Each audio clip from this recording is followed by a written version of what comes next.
Good morning, good afternoon, good evening. Wherever you are, whatever you are doing right now, thank you for tuning in. What's up, Satisfaction? How's it going? How's it going? How's it going? Sorry, one second.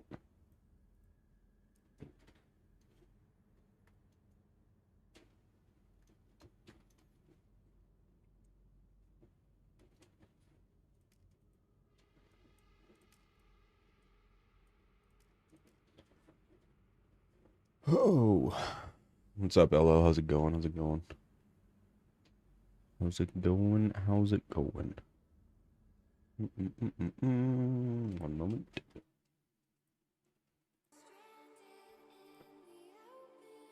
What up, Dr. Tubbs? How's it going? Let's see. Let me tip on how I should invest my sets. Strongest is 6-1, then we go to 3-8, 3-5, lost one, 2-3. Should I stop investing with 6-1? I wanted to get all reds. Yeah, I absolutely would take a pause. I mean, that's a pretty drastic drop off from 6-1 to 3-8, 3-5, 2-3.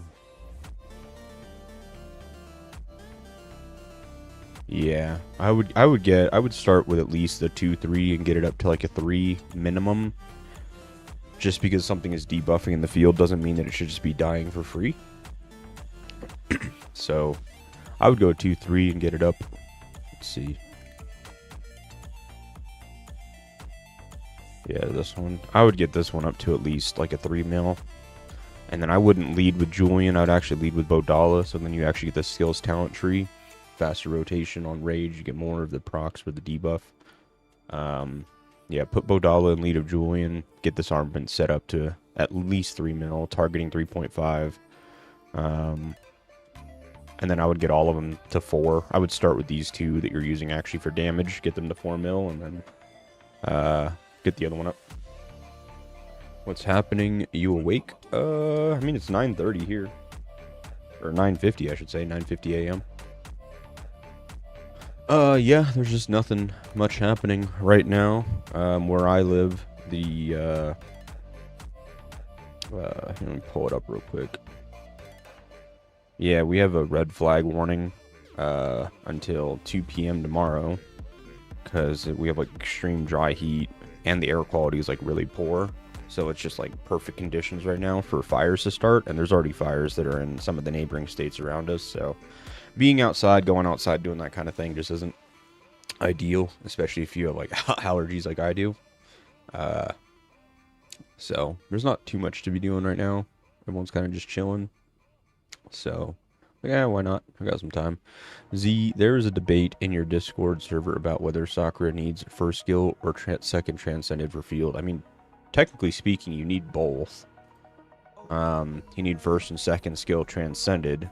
I think that when we were talking about it, it just depends on how heavily reliant you are on Sakura for your field setup. Like, if you're going to rely on Sakura heavy for the field, then you need the second skill transcended for the attack to not be restricted to rallies. But if you already have, say, like Miyamoto, Eileen, Boyd with second skill transcended, say you have Aaron, Isabella, Julian, all those types of heroes and stuff, like let's say that you already have a bunch of them, and you don't necessarily need Sakura for field, but she is, you know, an addition that you could possibly use, but you're mostly looking to have Sakura for her rally potential, then first skill does really, really well for rallies, but then also translates well for the field just because of the bonus damage. But yeah, I mean, second skill is mandatory for field. First skill if you're planning on primarily using her in rallies, and then the flex into field is just kind of like a potential increase for you. You're not like leaning on Sakura to carry your field marches. Oh yeah, I'll send you more of them. Sorry about that. I didn't realize how far away you were from my farms. I forgot that I had moved my farms over to the new tower area that we had built just like a week or two ago. I was only at like 174 out of 180 towers in the alliance, and that extra 6 towers gave us one more spot to recruit with. So yeah, I extended out the territory and I moved my farms over there because it was kind of cluttered what I was with a bunch of other farms. So I didn't realize how far away it was. It was taking forever to march over there. So like me and my farms are over here. I used to have them over here, but as you can see, with You Will Die, he has a bunch of farms here. I think CHPKs are up here. Yeah. So it was just getting cluttered up here where I was at, so I moved mine over here to the new area, but then I didn't realize how far away it was to march. So by the time I was sending you RSS, I think I only got like 2 or 3 there before reset, so I'll send you more of them. What's next when you focus on rallies for Sakura? After skills 1 and 2? Let me double check. I don't quite remember off the top of my head. 3 and then the other one's 4. I think it's the... make sure...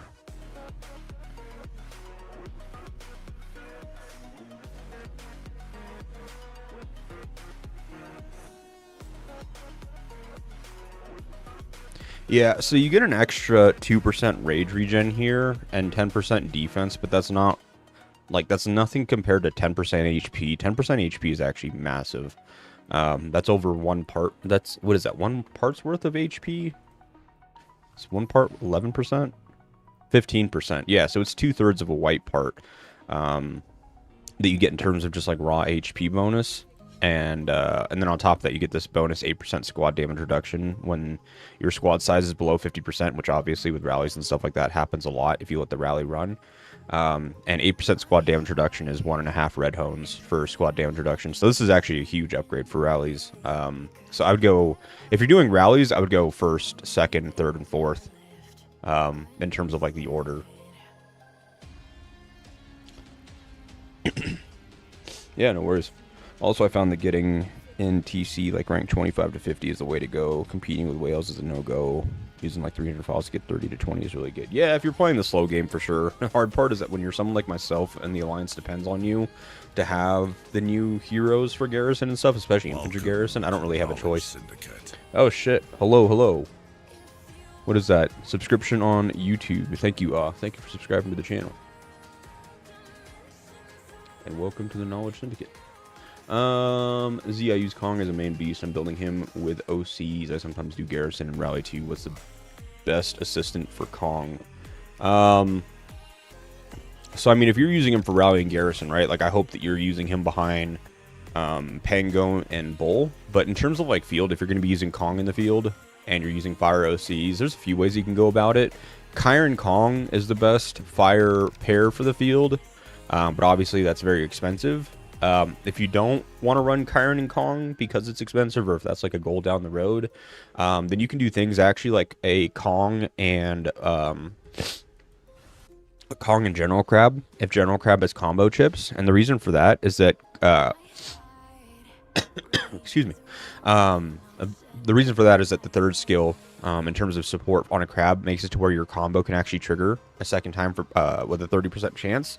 And this is the only place where you can actually get that bonus attack in. So it's just a bunch of actually raw damage happening. On top of that, Kong likes to pair with somebody that is combo based, because that's where he basically has a lot of his damage that comes from. Is from combos. So if this triggers a combo, applies 1 additional stack of detonate. So you're actually doing 2 stacks of detonate in 1 second from his leader skill. He gets bonus combo basically when triggering active skills through combos, increases their damage by an additional 20%. So he leans very heavily on combos. So any combo based beast. So your economic choice that provides good results is a General Crab with combo chips. Your next one that again is, or your top tier one that's the most expensive, would be Kyron, because Kyron is also combo based, crit combo here. Those would be your 2 best ones. There's also an argument to say that if you have them, you can also run Titan support. Titan support, because Armored Titan support actually gives 2 shields on his 2nd and 3rd skill here as a support beast, so it can actually help you sustain really well in the field also. So there's a few ways that you can flex it and go about it.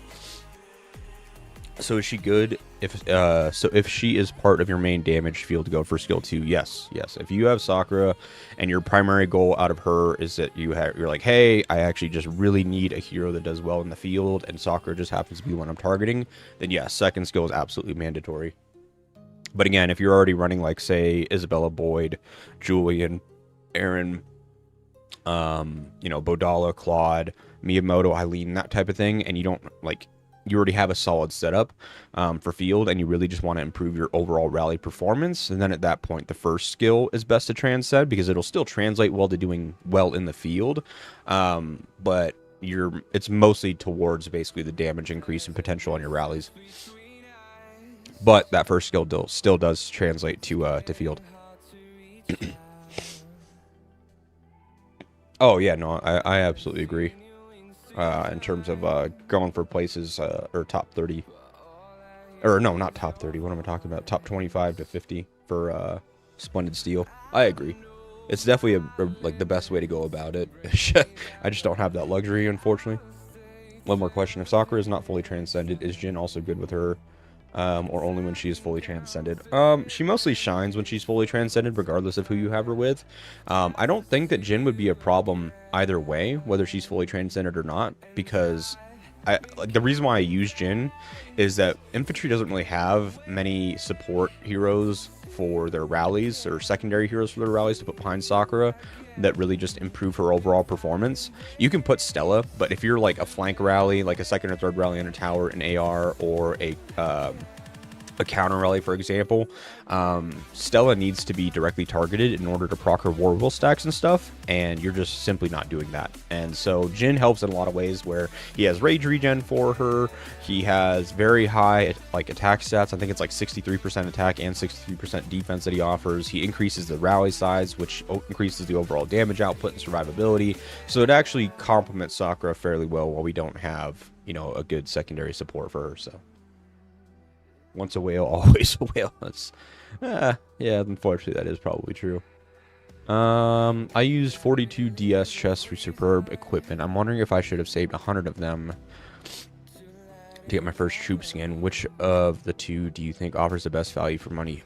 If you don't have superbs is the obvious choice. If you don't, or if you do have superbs, or superbs aren't absolutely necessary because you already have some, then the garage is the next best investment. And actually, it's equal to the superbs. It just depends on like what part of your account you need to build out at the moment. I dump all of mine into the garage. The gain that you get from the garage, whether it be the attack, the defense, the firepower, protection, any of that stuff, and it's scaling up. How many materials you get for the low spend and for the free rewards and stuff is huge. So that would be the next best place. I would say that I'm trying to remember, because I think you get like pristine lives out of it as well. Let me see. Yeah, so the superbs and the vehicle material box are the best. The survivor one you definitely don't need. The beast fragment, the secret beast fragment one would be nice, but it's random, not choice, so that drops it very steeply, basically, to not nearly as effective. So I would say superb armaments and vehicles are equally tied at the best value, and then at that point, at that point I would consider the squad skins. But squad skins are expensive, and they don't really give you much buffs.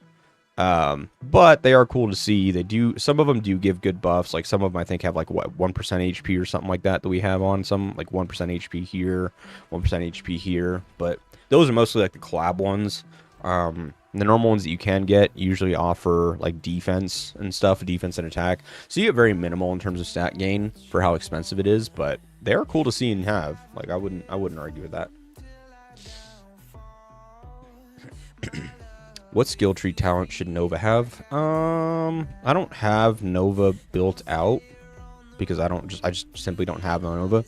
But she has range, squad, garrison, and skills. And so if you were to flex that, I would probably run something like this right here for single rally garrison. That's going to give you your skill damage. It's going to give you your rage regen. You could also take the 3 out of here and put the 3 here. So actually, let me reset this. So I would go here for the raw skill damage. I would go here for the skill damage reduction. And then I would just dump the rest of your points here. Just get 3 here to maximize your rage regen. So you get the skill damage, you get the rage regen, you get the skill damage reduction, rage regen, rage regen, rage regen. So this is what I would do on single target or single rally garrisons. If I'm moving towards AR, I would probably do something more like where is let me see. I don't quite remember how many talent points you have in this. Hold on 1 second.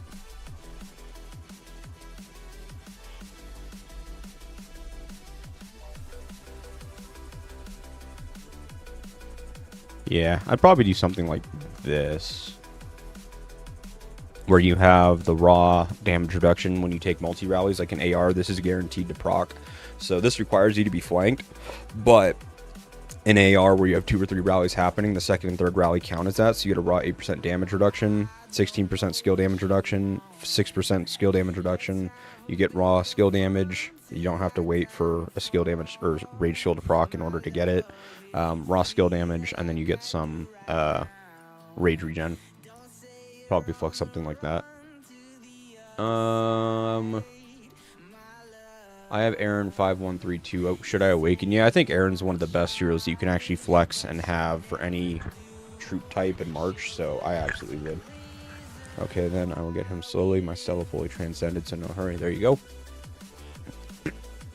Any tips for Beast Invasion? People who's weaker than me are always getting more levels. I mean, other than the actual buffs that you can get, you know, focus on crit and combo damage. We can also get raw attack. I mean, this is probably going to push you the furthest you can go. Outside of that, you really want to have a Maxwell March or some kind of a fast March, because you're going to essentially like bait the beast away. Like I'm not going to pass this by any means, but what you would essentially do is you would use Maxwell here, where I need the beast to actually target him.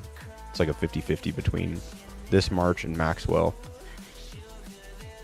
Target Maxwell. Grass is the hardest one for this, because yeah, he's just not targeting him. Hold on.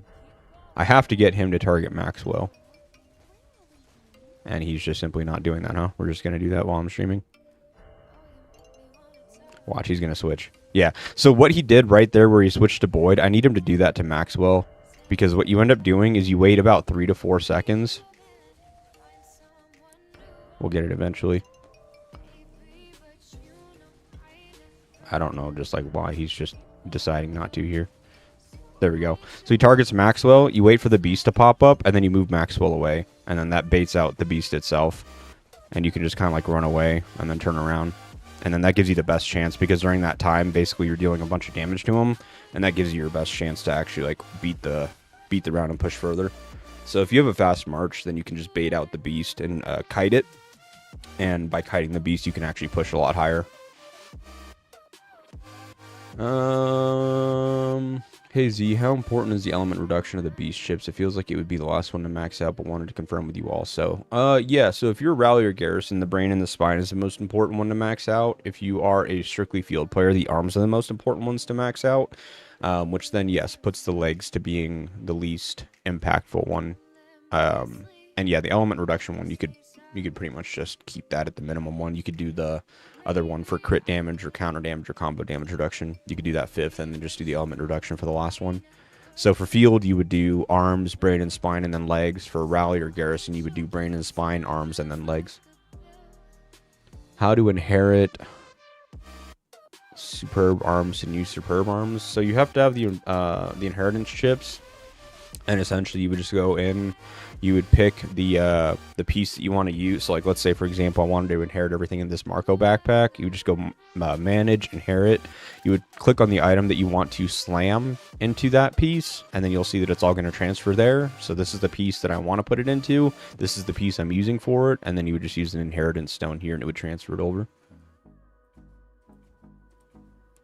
What's up, Ayush? How's it going? Could I see your skill tree for any infantry heroes like my Miyamoto or Eileen? Yeah. There you go. This is what I use because I use the travel speed to keep up, since infantry doesn't all have movement speed, especially like Boyd or Soccer and stuff.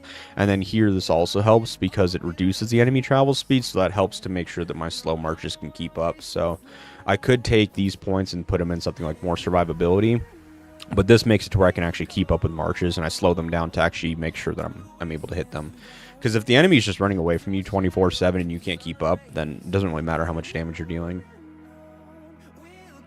What's up, War God? How's it going? Hey bro, I'm currently using me talk on the field, only awakened, and I'm not liking her because her damage is too low compared to the other heroes. Should I use her on the field? If so, please suggest me a pair. I probably wouldn't use her unless you have at least some of the skills transcended. I think her first skill transcended is what gives her the AoE part. I don't quite remember, to be honest, because I don't use her. Let me double check. Yeah, it deals damage to the target again, but this one it does deal damage to 3 nearby targets, so it makes it AoE. So a huge part of her kit being enabled is transcending her skills. So you don't need to use her in the field if you don't have her transcended. Are you all 3 trip garrison? No, I'm an infantry garrison player. This is my garrison set here. I use this for like rallies and counter rallies specifically. I have enough players in my alliance that I don't have to play every role. I think I've got like 5 or 6 7-mil rider players in my alliance. I've got 3 of us that have 7-mil plus range sets, and then another 3 or 4 of us that have 7-mil infantry sets. Hi Z. Why you not read YouTube chat? What are you talking about? I am literally sitting here reading every chat. If you look up, that's where all the messages that I've been reading back have come from. What are you talking about? Hi Z, where you play AR next week? In our alliance in FIB. We're only in IWRI for District Showdown. Who do you think personally is your top 3 ranged field hero pairs? Sophie Sharon is really good as a super strong debuff pair. Sophie's low rage proc at 900 plus the fact that she debuffs them and Sharon debuffs them just makes them extremely strong for debuffing in field. And then Louis, or Ethan and Louis for a double AoE. And then at that point, you could honestly flex a bunch of other ones. I've seen what's it called? I've seen Cedric and Bard do really well because Cedric does HP cut, Bard Transcended does the defense cut, and then you have 6 AoE heroes. All 6 of your heroes are actually AoE. Bard AoE, Cedric's AoE, Ethan, Louis, Sophie, Sharon. I would say that those are probably the best ones. And that's like if you're not accounting for having like say Isabella lead with a leader set that's ranged optimized, or not having Aaron since Aaron's pretty expensive to get. If you did have them, then you could run something like a Sophie Aaron to just machine gun Sophie's debuff, because Aaron has the rage regen on basic attack use, and then Sophie has 900 rage, so you can just be non-stop applying Sophie's AoE debuff, and then use Sharon as lead in front of somebody else. There's a lot of flexibility for range, but I think that as long as you're focusing on the debuff part with Sophie Sharon and then filling the rest with AoE, then you can't go wrong. Thanks for answering the chip question. Personal question: how long do you see yourself playing this? Harley Quinn from TOA is stepping back, not full quit, but just cutting back. I've been R5 for alliances ever since I started. I started as an R5. Well, I started as an R4 and became the R5 in Region 23. Then I moved my alliance to Region 7. Then I moved them to Region 6. Now we're in Region 164. So I've been R5 for 1,355 days, and I have probably 8 people in my alliance still out of the core 40 people that started in Region 23 with me. So I've been playing the game with them for 4 years straight, and I would say that I've also built one of the strongest teams for the top of elite teams for the elite bracket. So I don't know, I'm still enjoying playing lead, playing R5. I'm still enjoying running the community Discord. I enjoy doing these streams. I enjoy a game as long as it tickles my brain. It's kind of the best way to put it. And because of the different mechanics and the constant updates are a bad thing from a player's perspective, but at least for me, it keeps me on my toes, like thinking all the time and trying to dissect things and reverse engineer stuff and whatnot and understand stuff. And so I'm still getting enjoyment there, so I don't really foresee myself stepping away unless, you know, life changes. I mean, at the end of the day, it is just a mobile game, but I'm enjoying myself. I enjoy the people I play with. I enjoy the alliance I built. I enjoy this channel, you know, all those things. So I don't really have any forecast of needing to full step away. What's the best place to get legendary fragments? What do you mean legendary fragments? Like legendary hero fragments, legendary armament fragments, legendary beast fragments? Which one?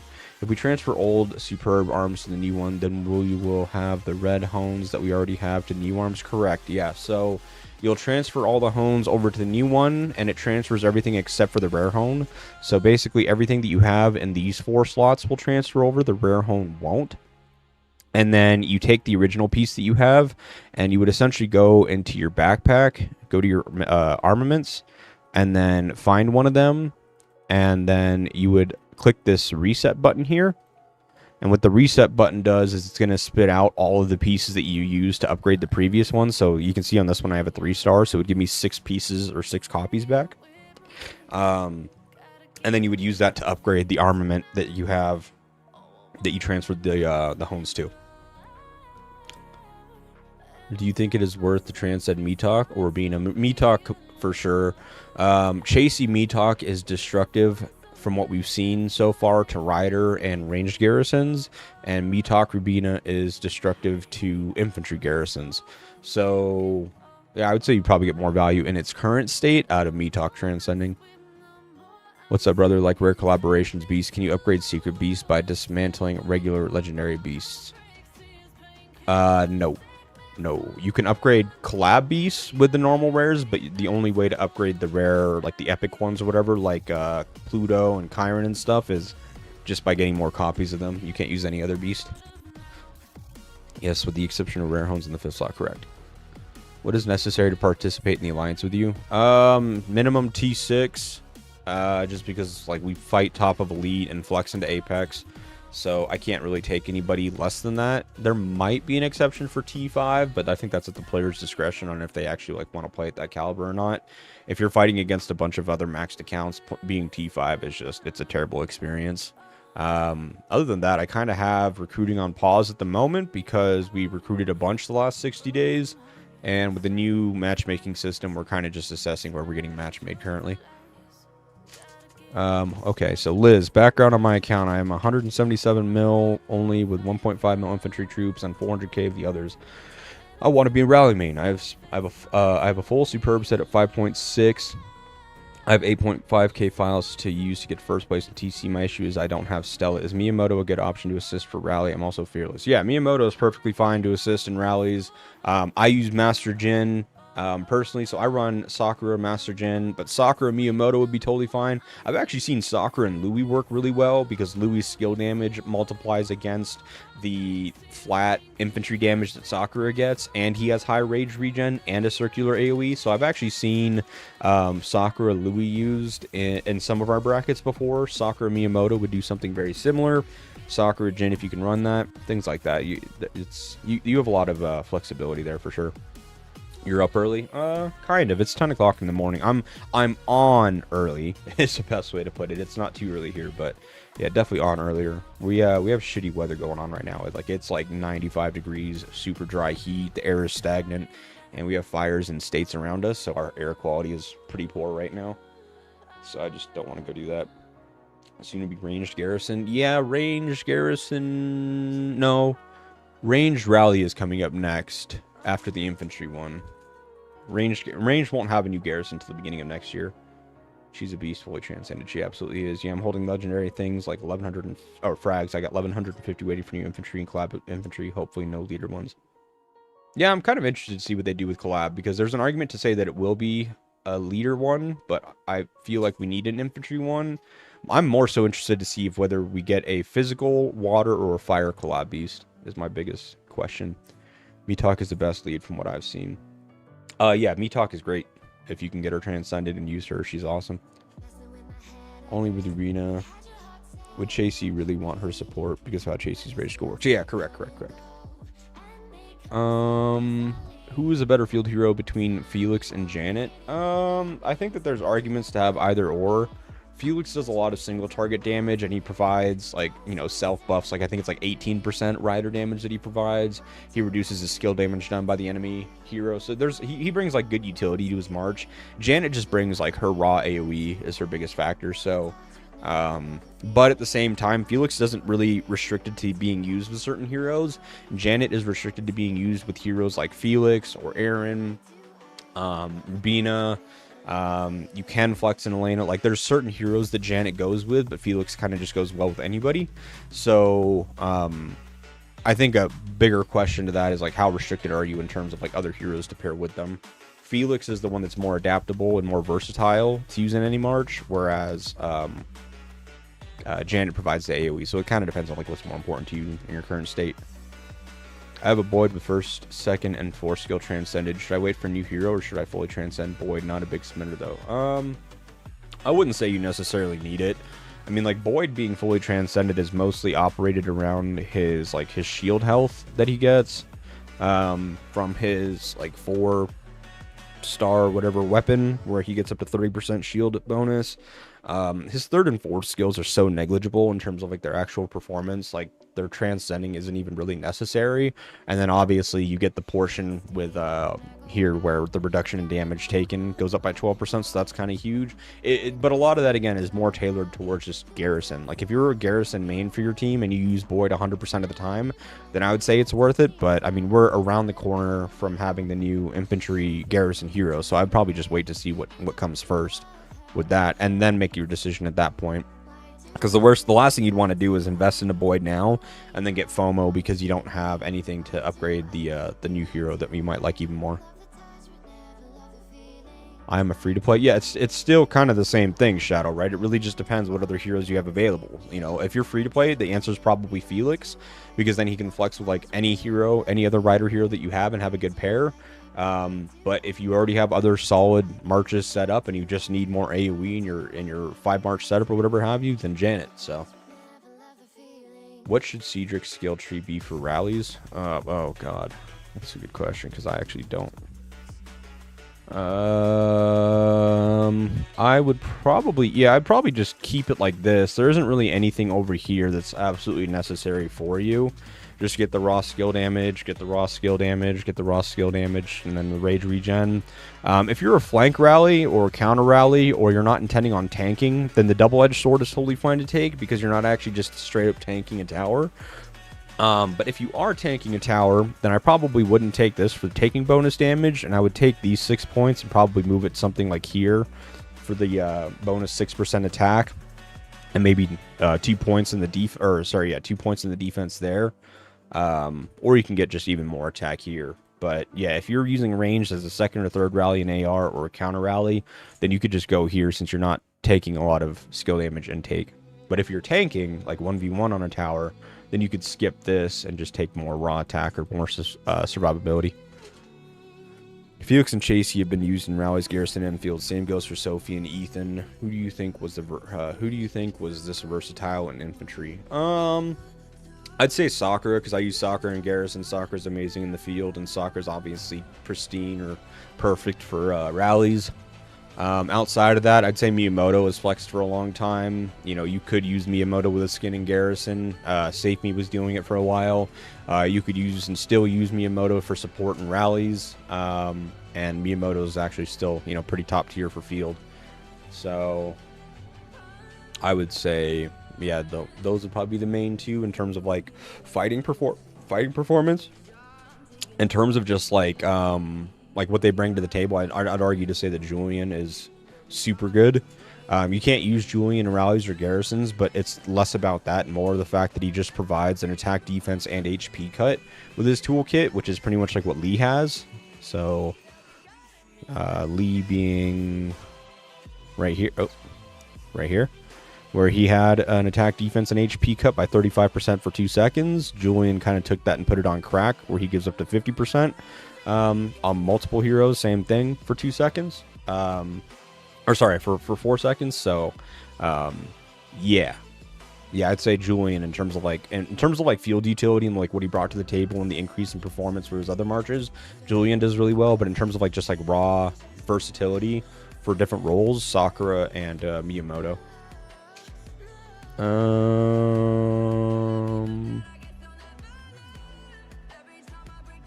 Hold on, there's a bunch of Twitch messages.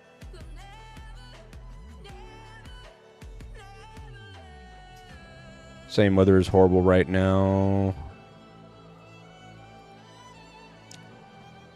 It's 95 here. Had to Google Celsius to freedom units. And the sun is burning everything. I need to start doing the same. I have a few hundred frags. I've been dumping a lot into Aaron since he's great with anyone. Yep, exactly. Might see some 104 to 105 soon. Yeah, we're kind of in the same boat. What do you think about the future of infantry? It's getting beaten by ranged and rider. It's not necessary. It's really not. I mean, ranged is doing well not only because they have Nova, but because they got the collab Section 9 armament set. And so, I mean, now that that's like the new norm for strong armaments and stuff, we'll eventually see that for rider and infantry. The problem is that everyone's like, oh, this troop is doing better than the other ones. And it's like, well, yeah, that's because ranged got their ranged garrison Nova at the beginning of the year. They got their collab event. They got the collab armament set. Like, they got everything tailored towards them at the beginning of the year.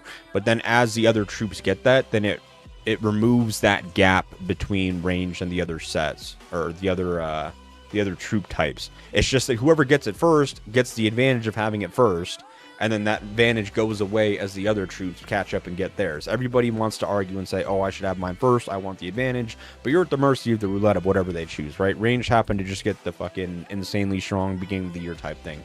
But infantry, if you think back to when Marco came out, we had Marco come out with the HP cut, and that's the largest HP cut we've ever seen. He had his collab armament set and stuff. And that was just a huge power spike for infantry. So I feel like everybody kind of just goes through their phases depending on what phase of the game and the current state of the game, what phase they're in, what the current meta looks like. So I don't think there's any issues with infantry currently. I mean, this was here. Where is it? I mean, this was when Section 9 armaments were already out 48 days ago. Or no. This wasn't when they came out. This was infantry before the 49 or before the Section 9 came out, and this is in Apex. This was G1, and I'm playing against maxed accounts with max garages. I don't have a max account by any means. He's got damage and red damage and red damage reduction, red damage and red damage reduction. I don't have that, but the performance on it is still way up there. I wouldn't say infantry's in a bad place. I'd just say that the Section 9 armaments that ranged had just gives them an advantage right now. Infantry can beat riders. I'm an infantry main, and riders are my breakfast. Yeah, I agree. The moment I see Julian, I'm depressed because there's too many debuffs. As of now, ranged is at the top. Yeah, absolutely, because the Section 9 armaments put him there. A weak range does better against a good infantry, but a weak infantry hardly does that against a good rider. No, that's absolutely debatable. You can't. It's hard to swarm out an infantry garrison. You can have a really strong rider and swarm them the fuck out in a garrison. Every troop type has its strengths and has its weaknesses, but that's how metas work. That is how a healthy game operates. If you were to sit here and be like, oh, my troop type is the best at rallies, it's the best at garrisons, it's the best in the field, this, that, and it was always like that, there'd be no reason to do any other troop type. Right now, that feels like that for range because they have the Section 9 armaments. They have their, they already have their new ranged garrison for the beginning of the year. We don't even have a new hero for infantry yet for the beginning of the year yet. We are just now getting that for garrison, right? Riders just got that with Me Talk. So that's just how metas work. That's how a healthy game state works. Each troop type has its advantages and they have its weaknesses. Infantry doesn't deal a lot of damage, but they have more debuffs than any other troop type.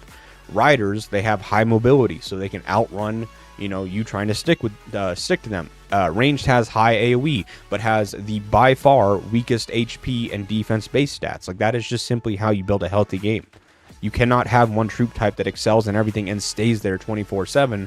Otherwise, your game is imbalanced and there's no reason to build any other troop type. Plain and simple.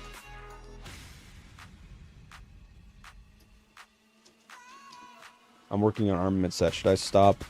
I'm working on armament set. Should I stop since free to play and work on another 4 mil one?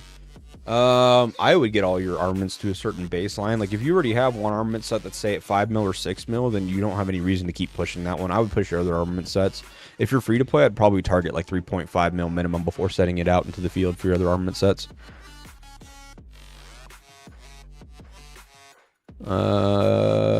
What should Siege... Oh, wait. Felix and Chasey have been used in rallies, garrisons, and fields. Same goes for Sophie and Eth. Oh, I already answered that. I used 3 marches, technically only 2. Daryl, Rubina, Felix, Me Talk, and 3rd March, Sophie, Aaron. T1 cars greater than Whale.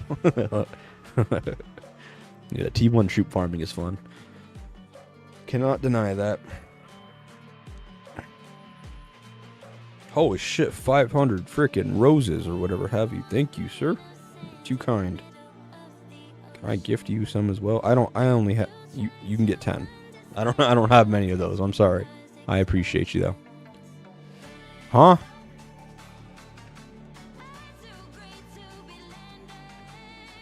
Hello.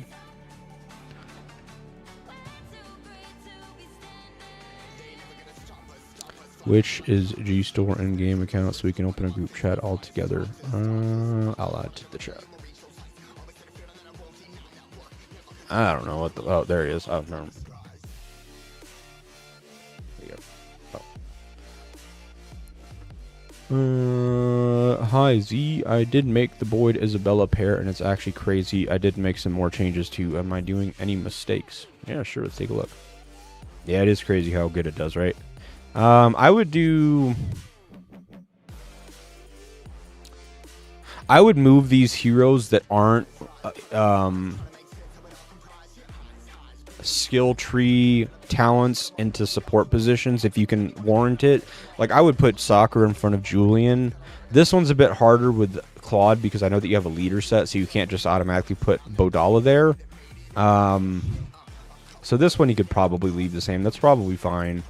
But I would move Soccer in front of Julian, so then you have the skills talent tree, and you get his debuff off more often.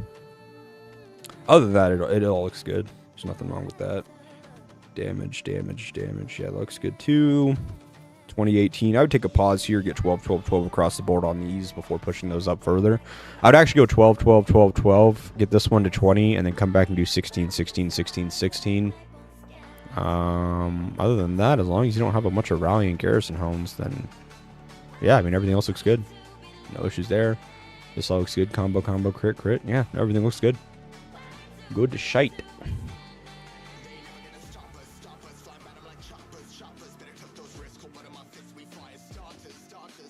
It pretty much... I don't...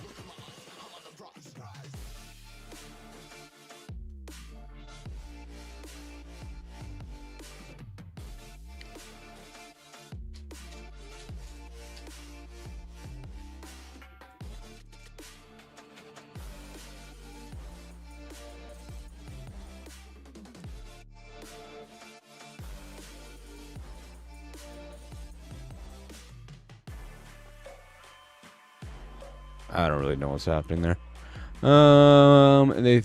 They should think more about the free-to-play players. There's no way I can get those new range armaments. On top of that, there's only one superb set that I can get. Yeah, but I mean, again, this game has been out for almost 5 years. Like, it's not like this is anything new per se. They've always focused on their top 1% or less than 1% of player base. And that's simply the way it goes. Do I feel like there should be more community involvement? They should focus on parties of all sizes and all spend levels? Yeah, absolutely. But that's just unfortunate, not the way that they're operating. I have 3 range marches and 2 infantry marches. For infantry, I use Julian, Claude, and Bodala Bianca. Would it be better to have 3 range squads, or shall I switch to 4 range squads? I have the armaments. I think it's less about the armaments, and if you have the armaments to be able to supplement, I would just make sure that you have a skills talent tree in each of the leads. So the fact that you have Julian and Claude, that's great because they have the double debuff, but their proc rate is so low because Julian's proc rate for his rage skill goes from like 6 or 7 seconds on average to 10 to 11 seconds on average. So you cut the efficiency of both of their debuffs by 50% by having it take 50% longer to actually get that off, right? So yeah, I would consider making sure that each of your heroes, regardless of which armaments that you go, more ranged or more infantry, have a skills talent tree in the lead for each of them. So you could use like Bodala, Julian, and Bodala, Julian. You could do like a Miyamoto, Claude. You could just anybody that has a skills talent tree. You could even run a Sharon and Claude and a Bodala, Julian. So Bodala, Julian on your 1 infantry. And then Sharon and Claude for your debuff from the range side of things, since Claude can be flexed. I mean, other than that, it's kind of hard to say. I have 3 range marches, 2 infantry. For infantry, I use Julian, Claude, Bodala, Bianca. Would it be better to use 3 range squads, or shall I switch? Oh, yeah. Oh, crap. No. So what? Was somebody in NBD, Lax, whatever this guy's name is, This guy burned the G-Store accounts that's used to like provide resources to players, and so he needs to like recompensate for it.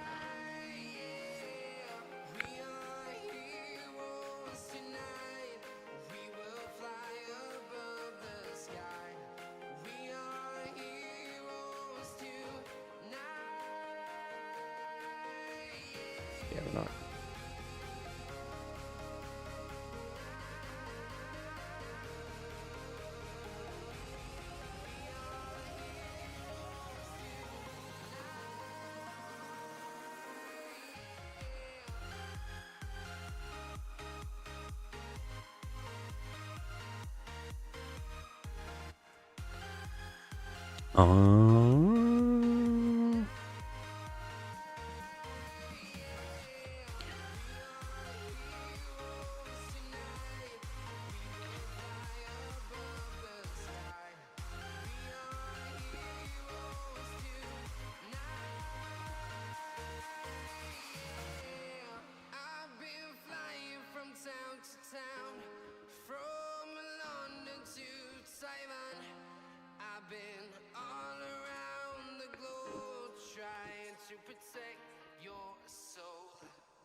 Mm-hmm.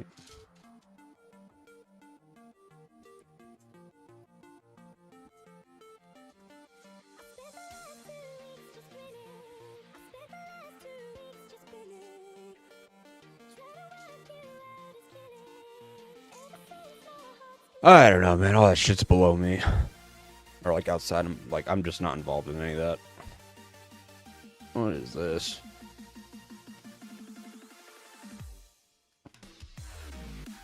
I don't know what any of this is. What's the best way to send you a battle report for account review? Just send it to me directly. Here's my player ID. You can have it. Have you noticed the 1 year cycle between infantry roulette type heroes, Bodala, Julian, all tank, Miyamoto, Eileen, high damage? Next one should be high damage hero. I wouldn't necessarily say that it's like a rotation between the two. I think it's just the meta of the game. So each phase or each generation of heroes puts a different focus for like what the troops are, or what that troop type is like focusing on. And I mean, yeah, we were lackluster in damage for infantry. Then we did get, you know, Bodala, Riven, Julian, that type of thing, like with the debuffs, the survivability, sustain. And yeah, now we are lackluster in damage, so it wouldn't surprise me there. But I think it's just how they try to shift how the different troop types perform going into each generation of heroes. We'll have one generation of heroes where it's like super tanky and sustain for infantry, but then, you know, it just kind of rotates around.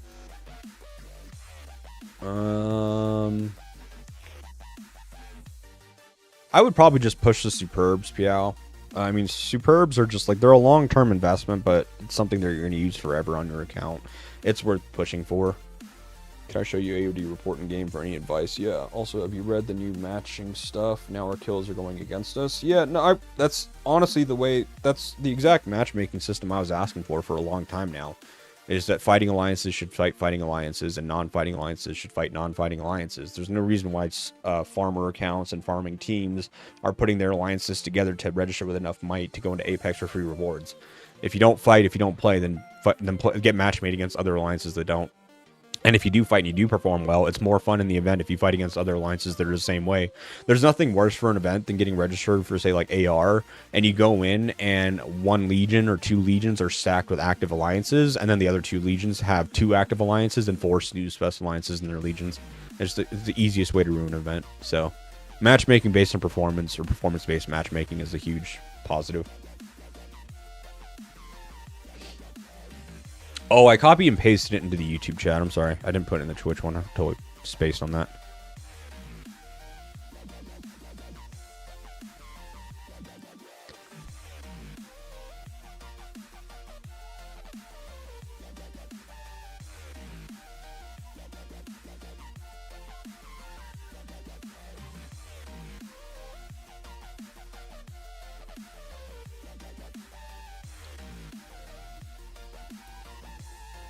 $230.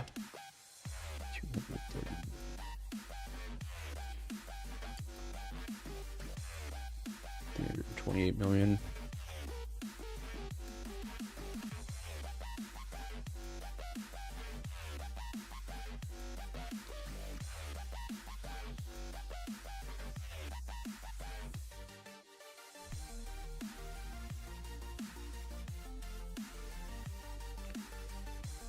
Can you review and tell me how I can improve? I'm a free-to-play player. Put Bodal in front of Julian for 1. Same thing that we were talking about earlier. I'd probably run Miyamoto and Eileen so you can have like a core AoE March, and then Boyd and Riven just because they actually have cohesion with their shield health. And how many shields that they have. There isn't really any cohesion in this pair currently. Put a pause on your backpack. You don't need to upgrade backpack parts if you're running 5 infantry marches. You should upgrade your infantry parts first to all white. Backpack parts are expensive not because they're performing astronomically better, but because they impact all troop types. But you're not running through troop types, you're running one, so get your infantry parts up first. You're free to play, so you're at the mercy of what you craft. These all look good, actually. Put a pause here on 16-16, get the rest of these up to level 12, and then continue on in your infantry. I would go 12, 12, 12, 12, and then I'd probably go 18, 18, or 20, 20, and then 16, 16, 16, 16. Other than that, as long as you don't have a bunch of rally and garrison homes, then yeah, you're looking good. Beast pairs, combo, crit, crit, crit, crit. Yeah, nothing wrong with these at all either. This actually looks really, really good. I just make those few changes. Just make sure you have a skills talent tree in the lead. Get some cohesion here where you actually have like a double AoE March. And then the shield utility pair between Boyd and Riven to flex that for a lot of sustain in the field. Other than that, you should be good. The new matchmaking system really does make things more fun during events. Yeah, I mean, the teams that liked bullying smaller teams are hating it because they're like, oh, we're matchmaking against harder teams. Yeah, that's the whole point. You shouldn't be just bullying smaller teams. And then the inactive teams are complaining because they're like, oh, we can't get our free rewards now. And it's like, yeah, that's the whole point. You shouldn't be getting free rewards for not doing shit. I'm sorry.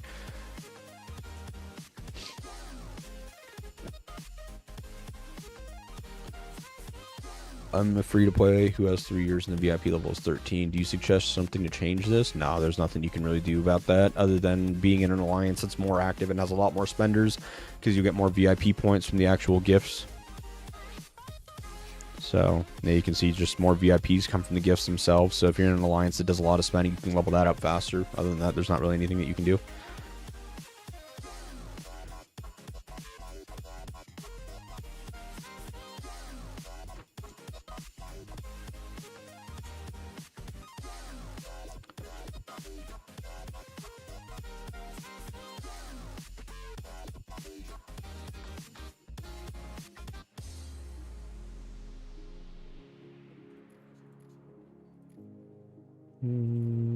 Hey, Melissa's been revealed looking for the best way to spend limited money and what heroes to focus. Oh, yeah.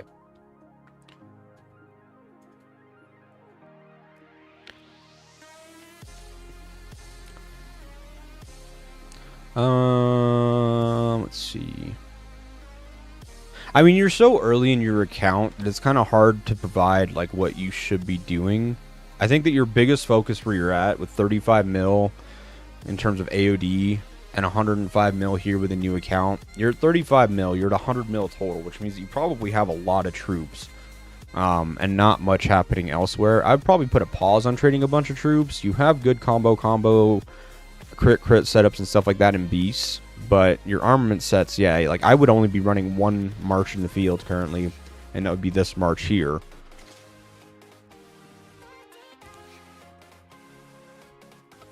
And so I would just focus on getting as good of a march pair you can here. I'd probably run Felix Janet plus that armament set, and that's what I would run in the field. I would get started working on a second armament set. So this one, I would get this up to 3 mil before setting it into the field also. Or this march or this armament set, either one.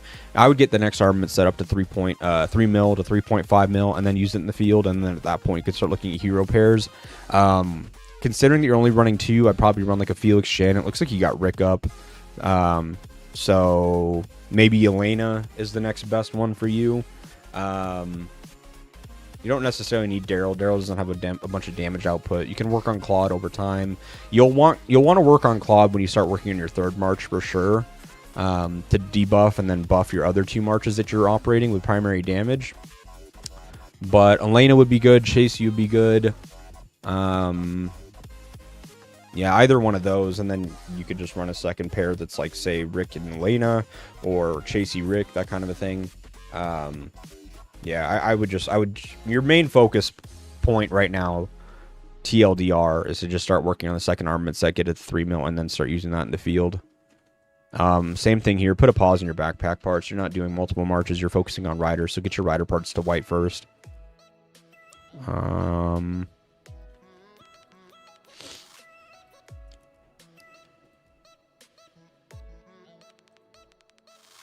Yeah, I mean, these all look good. There's nothing wrong with that. Put a pause on these tier 3 ones. Get these other ones to tier 3 level 1. Get both of these to tier 3 level 12. And then come back and get these to tier 3 level 6. So in order, tier 3 level 1, tier 3 level 1, tier 3 level 1, tier 3 level 1. Then you need to go tier 3 level 12, tier 3 level 12. Then you go tier 3 level 6, 6, 6, and 6. Yeah, you're just very early on in your account. So there's still a lot to to work on. It's just that focusing on those individual pieces for the next 90 days, 6 months will help set you up. Anything I can improve? Good. That's fine. How many marches are you running? I'd probably be running no more than 3 marches in the field currently with this setup. Maybe even just 2. 2 mil, or sorry, 3 mil, 5 mil. Yeah, I'd be running 2 marches in the field. I put my strongest march, or my strongest armaments, onto Miyamoto Eileen. Have my primary damage come from that. Put my second strongest armament set onto Bodalid Claude, and just use that as my 2 heroes that I'm using in the field, or 2 hero pairs that I'm using in the field. I would then get this 2 mil set up to 3 mil also, at which point I would also make sure that Julian is done. And then you can run like a Stella and Julian in the field for your 3rd march. And you'll get the debuffs from Julian, debuffs from Claude, and your primary damage will come from Miyamoto and Eileen, since that armament set is twice as strong compared to any other set that you have. Same thing here. Put a pause in your backpack parts. You don't need to build backpack parts if you're, not focusing all different troop types. Get your infantry troop parts done first. All right, there's nothing wrong with these. Same thing here. Put a pause on the 1311. Get this one to tier 3 level 1. Get this to tier 3 level 12. And then get all these to tier 3 level 6 before continuing on your infantry one. Combo. Yeah, I mean, there's nothing wrong with your beast. Looks like they're just a work in progress. Yeah, there's nothing wrong with that.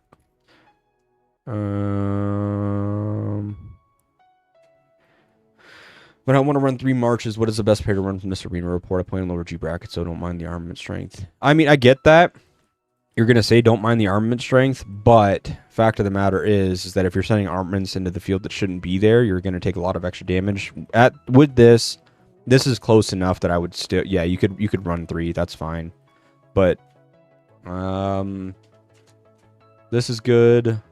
I mean, these are the 3 pairs I would run in field based on what you have for sure. There's good damage and good sustain here to keep Julian's debuffing alive. This is a debuff march. This is your primary damage. There's nothing wrong there. Same thing here. Full pause on backpack. Get the infantry parts up. Nothing wrong with that. Full pause here. Get these to 12. You'll get a lot more firepower protection, squad attack, and defense out of it for lesser spend. I would do that first. And then combo, crit. Yeah. Everything else looks good.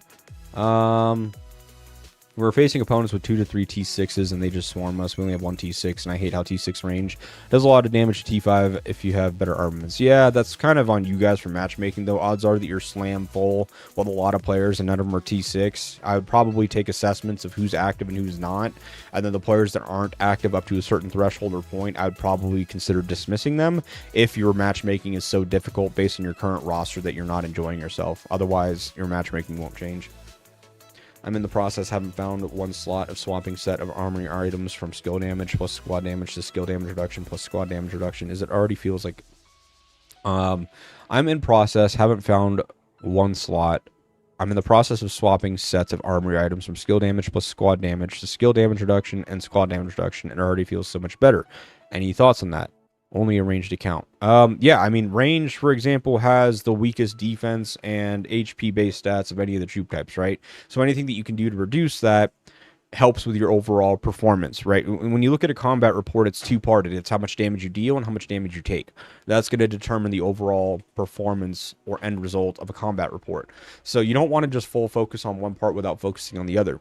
Now, I will say that with ranged, because their base attack stat is 20% higher than the other troop type based attack stats, you do want to lean and focus a lot on the damage aspect. However, where you're saying like, hey, I've reduced my skill damage and my squad damage in refinery and I'm seeing more improvements, one of two things is happening. One, you either don't have a very high base attack or lethality or other multipliers to multiply and compound those end result multipliers like skill damage and squad damage that really take those high base values and compound them, or you already do have very high values in those areas, but you're lackluster in the defense side of things, and so transitioning to getting some defense, you're getting punished less by diminished returns for stacking so high, and you're seeing more results as a final result multiplier because you have so little in the defense category. So one of those two things are happening, and you would just have to look at the overall picture of your account to understand which one it is.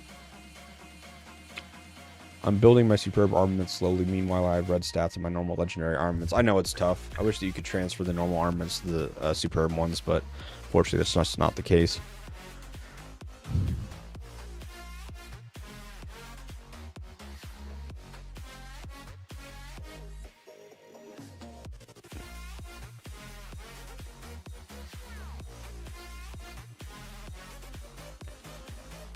Marches and beasts. Let's start with beasts.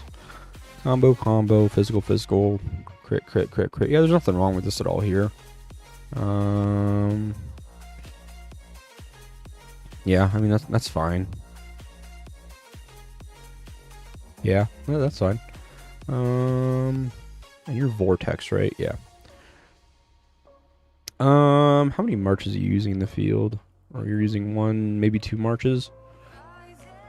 So, if you're using two marches, again, same thing that I kind of talked about earlier, I would not be leading with Julian. Julian and Claude are great. So you have one and two choices that you can do. And actually, because one of your marches is 4 mil and the other one is 2.5, what I would do is I would have one main damage march. So I'd be running like a Miyamoto Eileen or even a Miyamoto and Isabella. See, that's tough because you shouldn't be leading with Julian, but you don't have a third armament set to split this up. You either sacrifice the damage that you get from your main march to have Julian behind one, Claude behind the other, or you just have a primary damage march and a primary debuff march. What I would do in your case is I would get this to 3 mil as soon as possible, and then get this one to like 2.5 mil. Once you get that, so in the short term, I would stick with this. I'd probably run Miyamoto Isabella because Isabella's awakened as well, and have that debuff behind Miyamoto. The skill damage bonus will help make up for the fact that it's not a double AoE. So I'd run Miyamoto Isabella and then Julian and Claude for now. I would hurry up and get a third set, and then I would take Bodala and Claude, put them on the weak 2 mil armament set, your third set that you're making. Run Eileen and Julian in your second weakest march, and then Miyamoto Isabella for your primary form of damage. Then you have debuffs in all 3 marches, AoE in 2 marches, and it'll sustain well at that point. Same thing here, full pause in the backpack, go infantry, all parts white. You're running all infantry. There's nothing wrong with this. Full pause on these two, get these two to tier 3 level 1, and then actually all 4 to tier 3 level 6, and then get these up. This one to tier 3 level 12 first. Other than that, it looks good.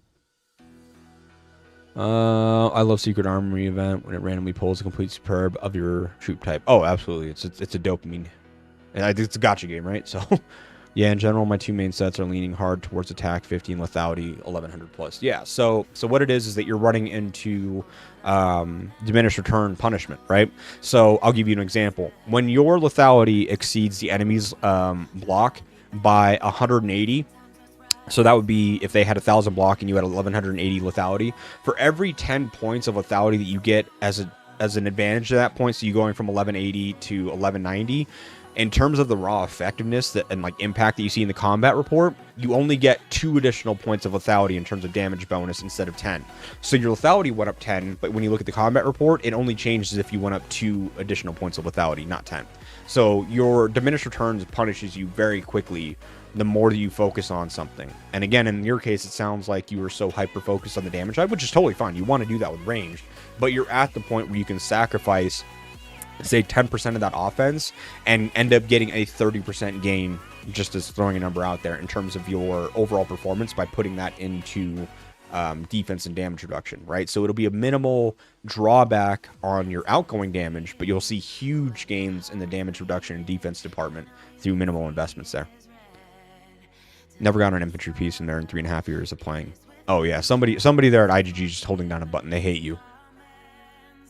Would you recommend I spend money on getting that second set of armaments moving, or workshop, or somewhere else? I would probably say the second set, because that second set is what's going to set you up, right? Like, you have a good damage pair between the Felix and Janet, but you can compound that more by having a second march with, like, say that has, I'm just going to throw an example out there. Let's say that you have Chasey Claude in your second march. That Chasey's going to debuff them with the charm. The Claude is going to debuff them with the HP cut, the movement speed slow. It's going to buff your other march. You're going to get so much performance increase to your other march by having a good utility supporting pair behind them that it's going to outperform the same spend that you do, try to get that other armament, your primary armament set up or whatever have you. So what I would do is if you want to do controlled spending, I would get a second armament set up. I would get Claude up. I would get your second, hero pair going. In the meantime, I would absolutely work on the this side of things here, because you can get you can get this attack from blue all the way up to gold. You can get this this other one as well. You can get the rider damage from 1.6% to a minimum of purple. You can get very easy upgrades here for cheap, and it's targeted. It's not roulette based like Hones are, right? Hones are, you press the button, you get what you get, you hope it is good. But you can actually target spend in the refinery to get your buffs up. And if you were to take these from 1.6 and 2%, so 3.6% total, all the way up to say 5% or 5.5%, now you've gone from 3.5% to 10.5 or 11%. That's a huge 8% gain in attack. That's 1.5 red Hones worth of attack basically, and that works for all of your marches, not just one. So if you're target spending and you're on a budget, refinery is one of the best places to do it.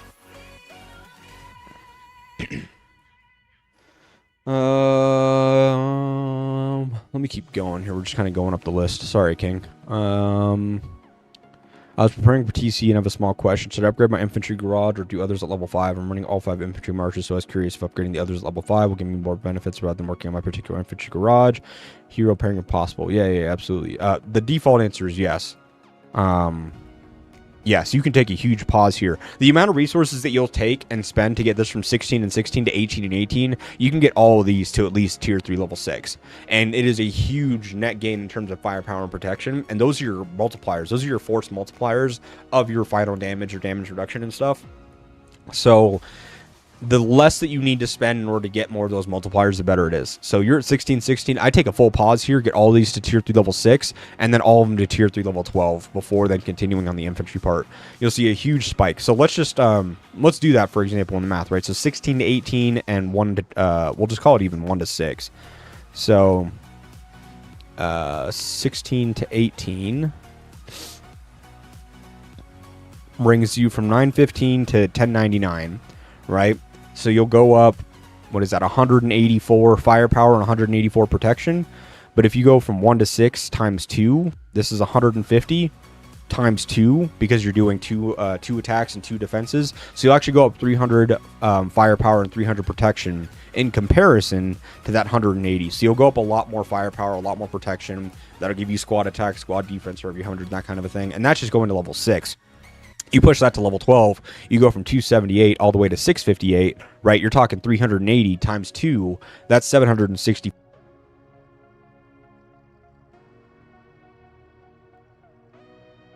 gain in retrospect, right?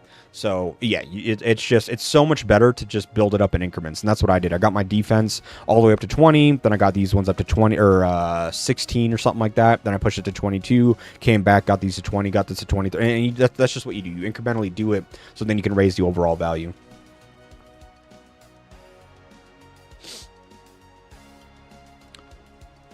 What should be the ideal pairs to use? Like if I have to use 3 infantry pairs, and then primary damage and rest 2 buff debuffs. For 5 squads, 2 damage and 2 to 3 buff debuffs. Yeah, I mean, like myself,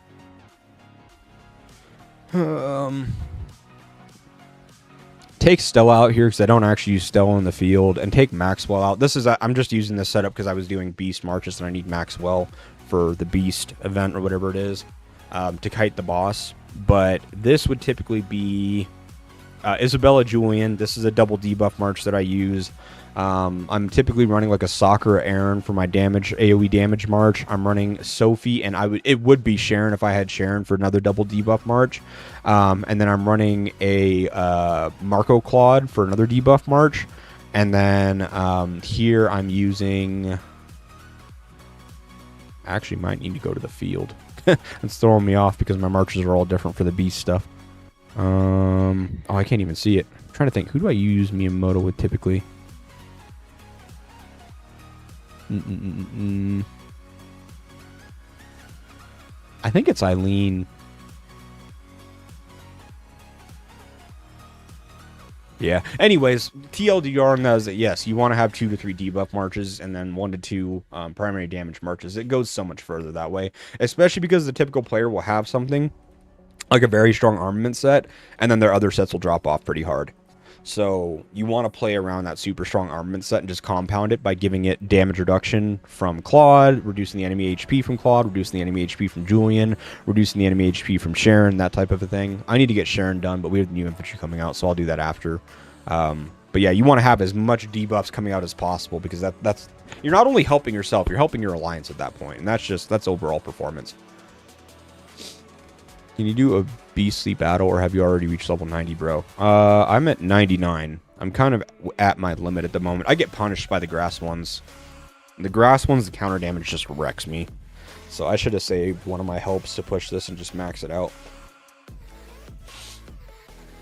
Oh, I know. I'm coming back. Sorry, I got distracted by the messages. Don't worry, King. I know. I didn't forget where I was at.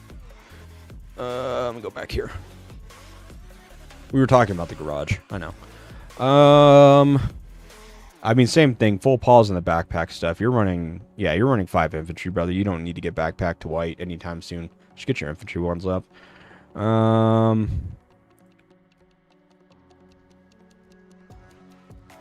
Yeah, if you can get all 4 pieces like this, that would be ideal. Damage and attack. Yeah, full pause here. Full pause here. You're great here. Just get the rest of these to level 6 and then the rest of them to level 12 before pushing that further.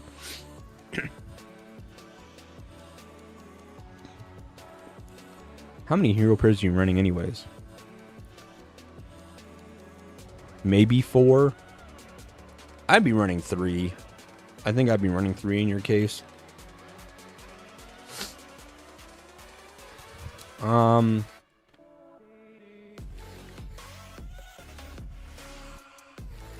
I would be running 3, and I would be running Miyamoto, Eileen, unless, does your Boyd have second skill transcended? He does. Okay, so never mind. I would run Boyd, Miyamoto for primary damage. Your second march, I would run Eileen and Julian, yes, for a debuff and damage march. Your third strongest, I would run Bodala and Claude. And that's what I would keep it at for now. I would wait to see what the next infantry TC hero looks like, specifically from Roulette. And then you'll probably flex that hero with Stella for your 4th march. And you would move them up to a damage march, and then use your 2 weaker armaments for the debuff from Julian and debuff from Claude marches. So, Boyd, Miyamoto, primary damage. Eileen, Julian, second highest armament set, Bodala, Claude for now. Wait for the new infantry TC, grab the Roulette hero, and then build a new 4th pair out of either Sakura, Isabella, Aaron, or the new infantry TC hero, whatever, or Stella, plus that other hero, and they will probably become your second strongest armament set, and you'll just move the other armament sets down towards your debuff marches. What does your Isabella talent tree look like? I use this for rallies and for field, because this talent doesn't actually require you to be in rallies to use. You can get this reduction in counter damage in field, which is nice because you're targeting marches and just taking less damage anyways. So max out rage regen, get the flat up 20% damage reduction taken, rage regen, and then just reduction in counter damage. What do you think is worth buying? 5 shelter skins using those vouchers, or the soldier skin? Can you buy 5 shelter skins for the same price? And by soldier skins, do you mean the March skins or do you mean the actual troop skins? Troop skins are super worth it if you are just troop specific oriented. Like you want to get all the troop skins for the troop type that you're using. Shelter skins are just a cosmetic, but they do offer better buffs than squad skins. In order, I would do troops over shelters over marches. I think that's what you're talking about though, right? You can get 5 troop skins for the cost of 1 shelter skin from the skin store, isn't that right? Yeah, these are 16,000, but these are 4,000. Yeah, I would get 4 of these over a shelter skin any day of the week. 600 per shelter. Oh, you're talking about the purple ones? The purple ones don't even give you anything, do they? Oh, yeah, they just give you, like, research speed and stuff like that. Like, if there's some in here, like the hospital capacity and the training speed, those ones can be good. Same thing with the heal speed. If there are some in here that have, like, the HP, I'd probably pick those up. But, again, you can get much better buffs out of the troop skins themselves if you're just troop-oriented. Or, like, one troop-oriented. Yeah, if you're picking up the purple ones, there are some necessary ones for sure. The HP is nice, along with the gathering speed. The heal speed and the HP is nice. I mean, those would probably be the main ones. The heal speed is kind of a benefit, like a nice to have. Same thing with the training speed, but they're not necessary. Troop skin over Miyamoto skin. I'm saving up for the Miyamoto skin. I would say it depends on what the next infantry TC hero looks like, and if you're saving up, you'll probably be saving up longer than that. I would say what the next 2 infantry TC hero releases look like in roulette and stuff, because if the next 2 roulette heroes are super good, and especially have like AoE, then Miyamoto will probably get phased out, and you'll probably just be better getting the troop skins, and then taking the roulette heroes from the 2 new infantry TCs this year, and just not going Miyamoto at all. I'm waiting for a capable garrison for Boyd. I really want range and riders to suffer. I love Boyd and Sakura. It's not as optimal, obviously, as like Nova Ethan, but it does really well. Like, I mean, again, this is a maxed garage account. I'm not a maxed garage account. This is a maxed account. Red damage reduction. It performs really well. Is Isabella Aaron better than Sakura Aaron? No, I think Sakura Aaron does better because of the AoE piece. It's just that Isabella Aaron does really well for one. Like, it's kind of apples to oranges, right? Isabella and Aaron is a great leader set pair. Like, that's your best leader set pair. Like, if you run a leader set on Isabella and you need someone to pair her with, 2 great options are Sakura or Aaron if you are talking infantry. Isabella and Aaron, Isabella has the debuff that applies to 5 nearby squads, so it increases the damage that they take. Aaron ends up doing AoE damage to nearby marches. Both of them have rage regen, so 20 rage for each basic attack from Aaron. Isabella also has rage regen here. Isabella has 25% skill damage. Aaron also has 25% skill damage. So they're just an extremely strong pair if you are using an Isabella leader set. Outside of that, you can use Isabella and Sakura because the damage reduction, the damage taken increase that she provides, plus the 25 skill damage, does really well with her AoE that ramps up, and then up to 30% infantry squad damage here as well. So those are 2 very good ones that you can run. But Sakura Aaron is like my preference because I'm using Isabella with Julian. And then I'm running, like, I would run Sakura and Aaron in the field, for example. Just because I'm getting all those same benefits with the skill damage, the rage regen, the AoE, all that kind of stuff, and pairing that with Sakura. When will be the next new infantry TC? It's going to be on July 27th.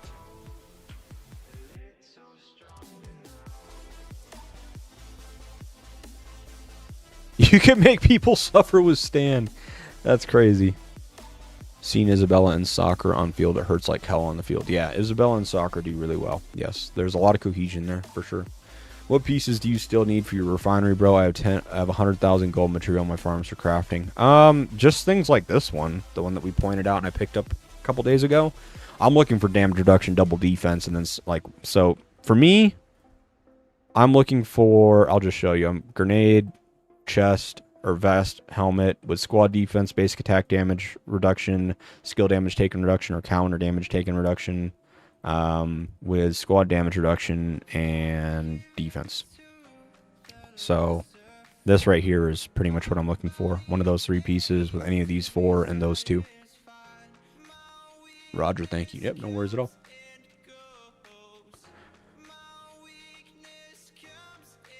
Nope, you got everything ready. The Windows screen flaws on your end. We'll find a solution for it later. Most people use it just fine. So yeah, emulators, and when you can.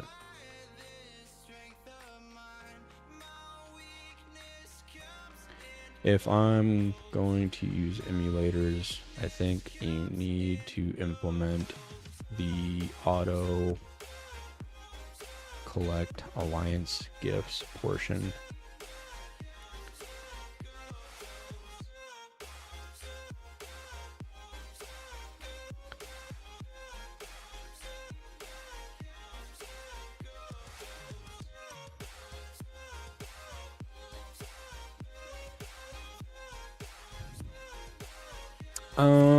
I know my armor isn't great. I spend around $1,000 monthly. I don't know what to focus the money on, beasts or armor.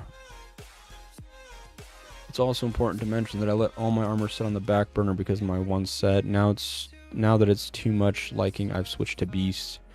Can you remind me, Liz? I'm gonna scroll up here, but if I don't find it immediately, can you remind me? Are you like a garrison main or a rally main,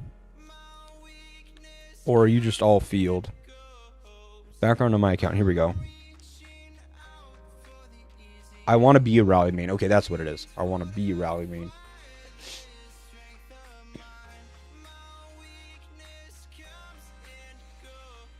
No, I know, Baguette. I wasn't actually using that filter to like use that. I was just simply showing like if I had an ideal piece, Baguette, it would include those. That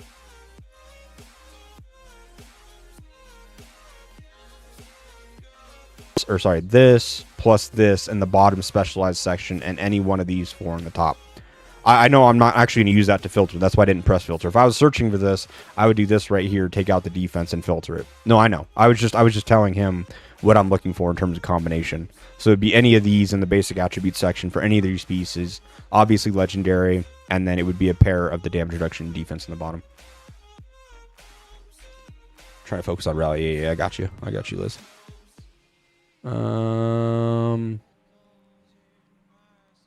What is the highest infantry damage squad in field according to me?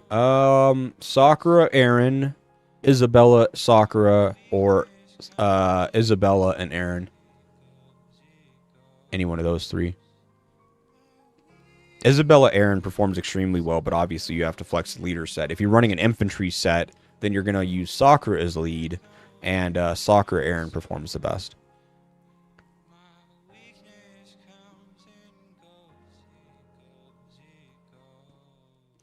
Hi Z, I got 5-star IE device, level 10 bag, level 4 helmet, level 8 gun. What is the next best move with DLS? Starting a new IE device, buying parts, nano-coded.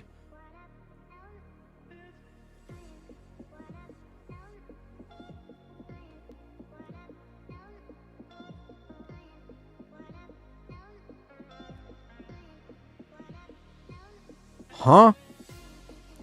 Aren't those like multiple, they're like different things? Or like, okay, so are those all armaments? Like you have a full 5-star backpack, 4-star helmet, or like you say 5-star IE device, but then level 10 bag makes me feel like you're talking about this. Level 4 helmet makes me feel like you're talking about this. And level 8 gun makes me feel like you're talking about this. But then you go on to ask, should I start a new IE device, like an IE augmenter, buying parts, or nano-coded?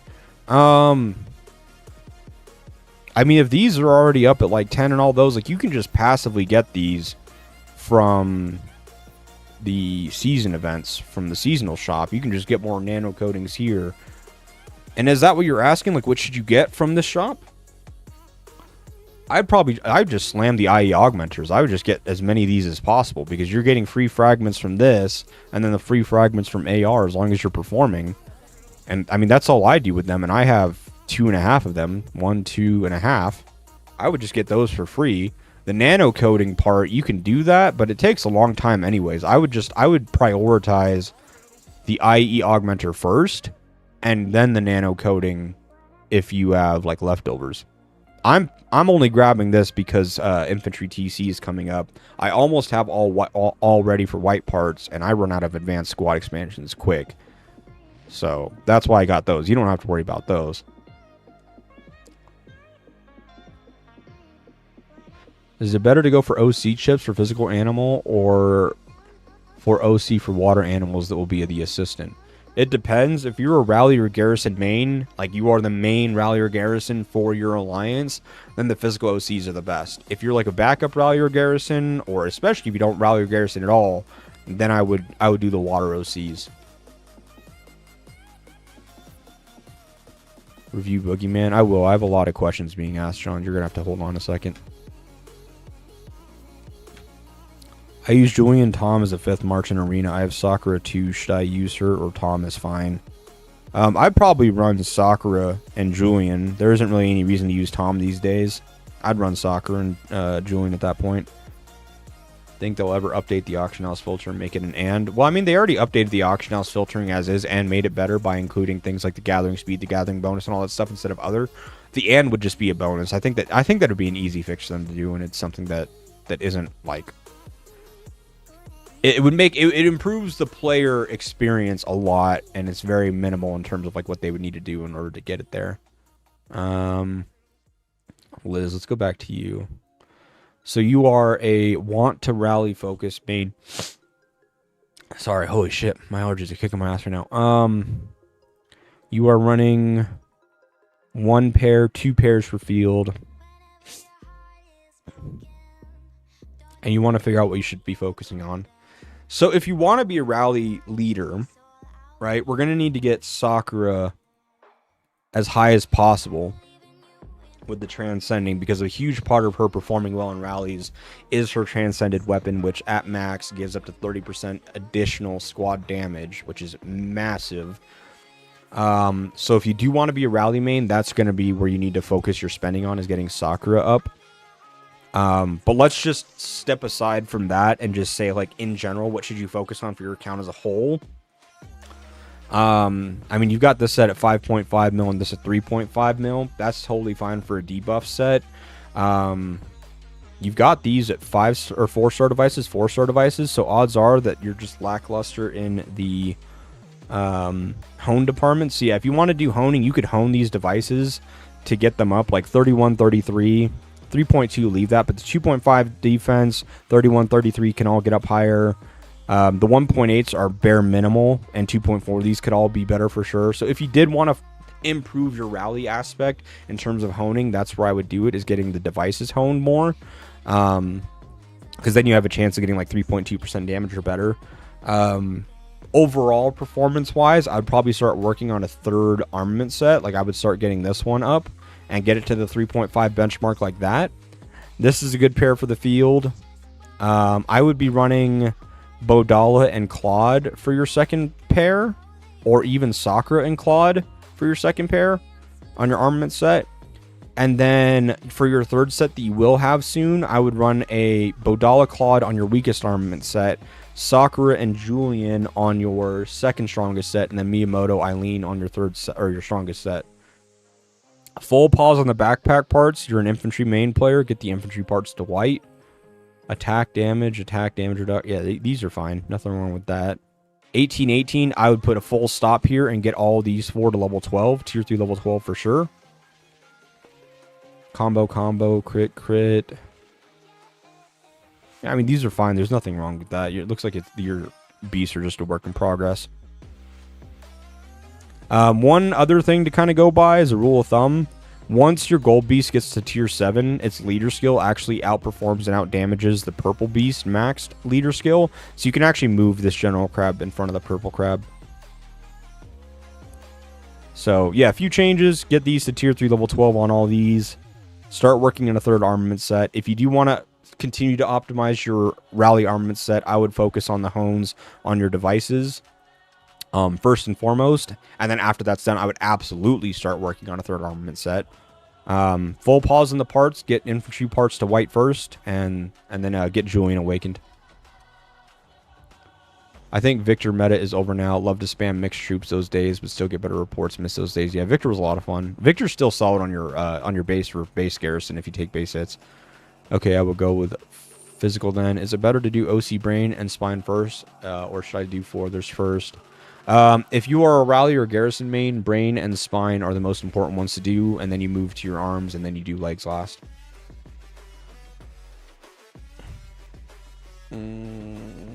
You think the next collab will be a new infantry hero or an infantry armament set instead? I think they need to do both like they did with Marco. I think that they need to have... I think that they should actually do what they did with the ranged when Bronte or whatever, Jack, came out, where they brought out a new hero, the collab set, and the collab beast. I think they need to do all 3 because infantry is due for it. Peter and Victor and Peter. Yeah, true. I've never honed them because they're not at 5 stars. I'd be missing the rare home. Yeah, no, you don't really need the rare home to make those shine. The point is that if you sit here and you hone any of these other pieces, the best thing that you're going to get is a red lethality, a red block, a red attack, a red defense, right? But if you hone these, not only do you have a chance of getting all those, but you also have a chance of getting a red damage or red damage reduction home. So your devices become the most single-handedly the most important things for you to actually hone out, right? So if you want to, that's what I'm saying. If you want to continue to hone your rally set, focus the hones on the armament devices, and get those up. And I'll give you a benchmark for that, actually. I would hone these. If you're going to continue working on your rally set first and foremost, I would hone these until your damage or damage reduction is at least 2.5%, or your defense or attack are at least at 3.5 to 4%, or your lethality or block are at minimum 40. That's what I would hone those to. Once you hit those benchmarks of the 40 lethality block, 3.5 to 4% attack defense, or 2.5 damage or damage reduction, then full stop on this set and go start working on a 3rd armament set. I have 500 chips. I'll be using them in your next holding event. Yeah, that's where I would focus those. If again, because I don't want to tell you, hey, just focus on your field. If you genuinely, truly, just really enjoy the rally part, if you enjoy rallying and you enjoy it that much, do that. I want you to enjoy the game first and foremost, right? But that's where I would do it if I was doing that. And then I would give myself a threshold to say, okay, I've passed this threshold. I've increased my rally armaments, a good amount at that point. I would then want to improve my benefit for the field and stuff, because your overall performance for your alliance isn't just how well your rally does, but it's also your presence in the field, and you can kick that up by getting a 3rd armament set out there and then having another debuff march. When you debuff enemies, it doesn't only just benefit you, it benefits your whole team, right? So did we do yours, Vortex? I thought we did yours, right? I feel we did Vortex, right? I'm not... If I recall, I thought we did. If I didn't, let me know, Vortex. I'll come back. Boogeyman. We're running 5 range sets, or 5 range pieces. Brother in Christ, you did all white on your backpack first. That's crazy. Well, at least you're doing. At least you got. At least there's only one thing you can focus on now. It's your range pieces, so that's good at least. Attack damage reduction, defense damage reduction. Yeah, I mean that's fine. Full fucking pause here, buddy. The amount of defense that or attack that you're gonna get out of pushing this up isn't gonna remotely give you as much damage multiplier or force multiplier as if you were to stop and just get these attack ones at the very least to level 12. I would get all these to level 12 first and foremost next, but with the way you're pushing it, I would at least get the 2 attack ones. So I'd go 12, 12, 12, 12. And then get this one to probably level 18, and then 16, 16, 16, 16. You're running 2 armament sets in the field. I mean, if you're running 2 armament sets in the field, I'm probably running a Sophie Sharon on the weaker one for the debuffs for sure. You have Bard all the way done. If you're fighting on turf, I feel like you use Ethan Bard on territory because they have really slow movement speed, so it's not great for the longer marches. But the defense cut that Bard provides from his weapon and the gain attack from killing nearby marches with AoE makes that a really destructive pair. So you could run that on your main armament set, then just keep this as a debuff pair.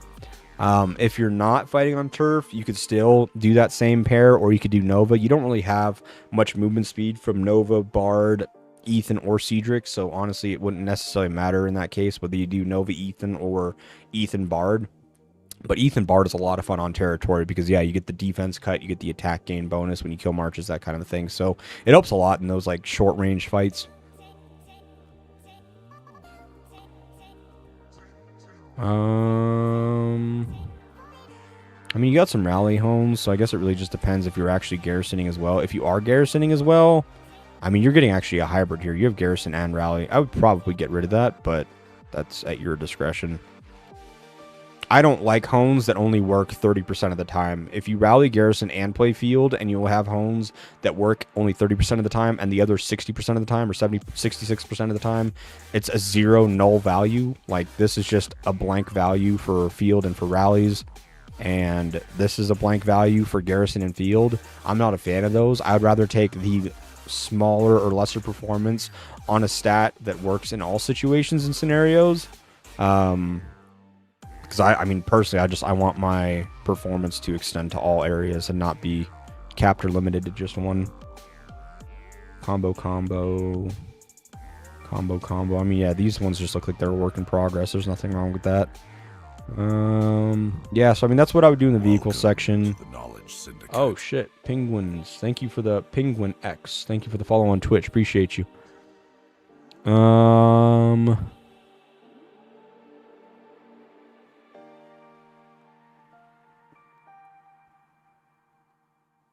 Sorry, I was just reading a message. Yeah, Liz, if you're primarily doing counter rallies, then I would say focus more on that third armament set, because your armament set isn't necessarily needed to break into the garrisons. It sounds like you have other rallies to be able to do that as well, and you can just improve your overall utilization for the alliance by kicking up your other performance.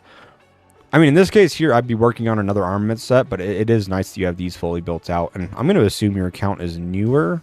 Yeah, it's on the newer end for sure. So, I mean, the rest of these things, like the other armament sets and stuff like that, just come with time. You have all the right heroes and everything in play to have a really good, strong third armament set. I would probably personally do it. Now, you don't need anything super or terribly strong. You already have a 4 mil here. You could get another armament set up to 3 mil really quick and really cheap, and then just move the Sophie Sharon to that 3 mil march, and then run a double AoE between, you know, the Cedric Bard and the Nova Ethan, to then have double AoE marches and a debuff march. So you could, you know, that would be a little quick win for your account in terms of overall performance if you wanted to do that. Other than that, man, everything else looks good. There's nothing wrong with that at all. What in the Jarvis voice? Holy yeah, I got notifications now.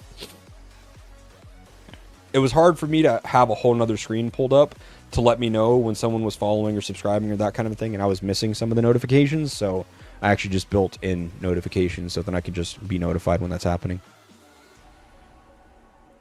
You mentioned that I should focus on infantry parts first rather than backpack, but aren't damage reduction, skill damage, and damage considered rare and more effective stats? Yes, they are, but they all do the same thing. Attack still, like if you were to focus on attack, you're still increasing your overall damage for your basic counter and skill damage. If you get defense, you're still reducing the damage that you take from those three aspects. If you get HP, you're reducing the overall troop losses that you have in each of them. So they all do the same thing. The backpack parts aren't expensive because they're just astronomically better. They're expensive because they're impacting all three troop types, right? This gives skill damage to range, rider, or infantry, ranged, and rider, right? This gives squad damage to infantry, ranged, and rider, yeah. So the big part of the price isn't that it's the effectiveness of the stat itself. I'm not saying they're not effective, but I'm saying that they're twice the cost because they impact all your different troop types, and you can still increase your attack, your defense, your HP, and still get damage and damage reduction out of them. But you're just doing it at a cheaper cost, because then you can go into refinery and still target the same things. You can go into refinery and get infantry squad damage reduction, range squad damage, whatever. You can get skill damage. You can target those things, and it's far, far cheaper to get it there than trying to get the white parts on the backpack pieces.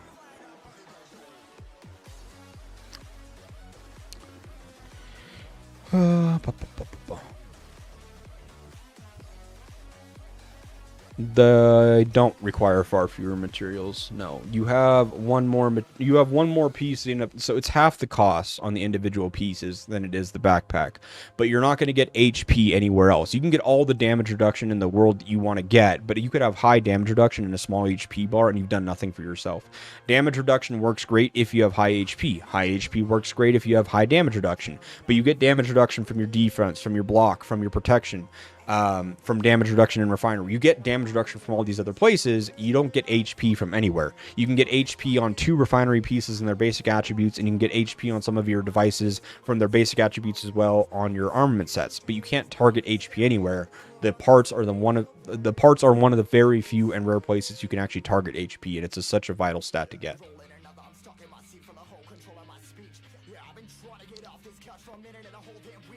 Let's hypothetically say that you had 5 great field gear sets and you were making a 6th and 7th set. Would you make one rally and one with garrison hones? Yes, absolutely.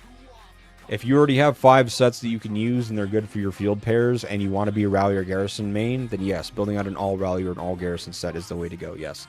It'll be 20% better than getting just the generic attack, defense, lethality, or block armament hones. I dream of a global French empire. Greeting from France. Aren't we playing you guys next in the World Cup? Next USA World Cup game. Aren't we playing... Oh, we're playing Turkey? Oh, we're fucking destroying Turkey. When does USA play France in World Cup? Oh, we're coming for you guys. We'll see you guys in the tournament.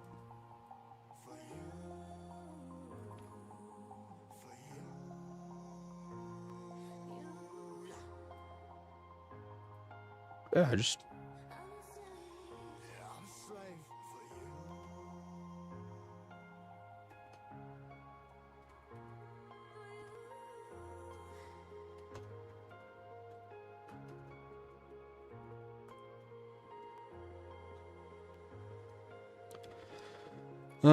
Any beast advice? Crit. This is your garrison pair, or no?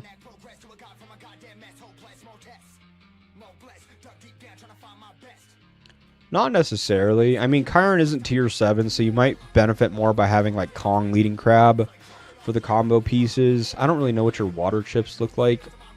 It doesn't really look like you have water chips built out, but Otachi lead is really strong. He's already maxed out. I would put Otachi in front of Hammer Pangolin. Hammer Pangolin, like, all of his stuff is, like, just garrison-based. I get that you have, like, the OC chips, so for the time being, yes. But over time, you want to have, like, Otachi lead, Knife Head lead. You want to have Kong lead, Titan lead, and Chiron lead. Those would be your marches that you'd be running. It would be Chiron leading one, Titan leading another, Kong leading another, Otachi leading one, and then Knife Head leading one. They all have extremely strong leader skills from the collab side of things, or the rare epic beasts like Chiron. So those would be the ones that I would use to lead in the field. Other than that, it just looks like your chips are a work in progress, so there's nothing much else to say to that. You have all combo chips here. And a Titan. I would probably consider moving the combo chips to Titan and then putting crit chips on Knife Head. This combo set on Knife Head isn't doing anything because neither one of these beasts are combo. So you have high combo, you're comboing, but Volcano Rhino isn't proccing a bunch of damage in the field because he's got counter chips, you have combo chips, and these are both crit beasts. So I would move the combo chips over to Titan and run Titan and Giant Claw Crab. And then I'd probably lead Chiron in front of Kong and have a crit combo chip set on those two. I would have Otachi leading Volcano Rhino since they're double crit. And then I would have Knife Head leading Pangolin since they're both crit. So you got some moving around to do for sure. But I'll recap. I would put Knife Head in front of Pangolin for crit. I would put Otachi in front of Rhino for crit. I would leave this how it is. I would put the combo chips onto Titan and put Titan in front of Crab and have them both have combo chips. And I would lead Chiron in front of Kong since Chiron can build detonate stacks as lead and Kong can build detonate stacks as support. And put combo chips on Chiron and crit chips on Kong. Or vice versa. It doesn't really matter either or.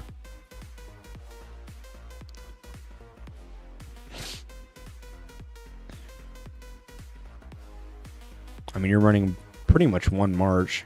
With your one march, oh, you could technically run two, I guess, if you wanted to with a 2 mil set. If you're running a 2 mil set like that, I'd probably be running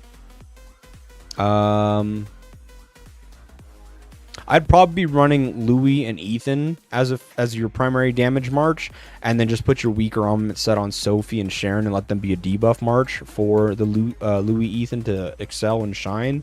So I'd run Louis Ethan with your primary armament set, and then Sophie Sharon for a debuff march on your second set. You're doing fine here. You said you're free to play, so you're kind of at the mercy of what you craft, so that's fine. Full pause here, get all the rest of these to tier 3 level 1, and then start getting this one up. I would go tier 3 level 1, tier 3 level 1, tier 3 level 1, tier 3 level 1, tier 3 level 12, and then tier 3 6, 6, 6, and 6. On the daily purchase packs, are they worth buying, and which ones are and aren't? Are you talking about this one? The gold stash one? I get the Beast Arrival one for the Fragment Choice pods. That one and the Potential Boost are probably two of the better ones for sure.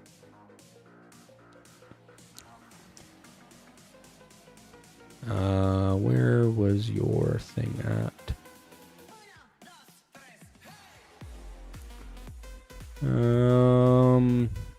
I mean, you're free to play, so you're kind of at the mercy. You got crit.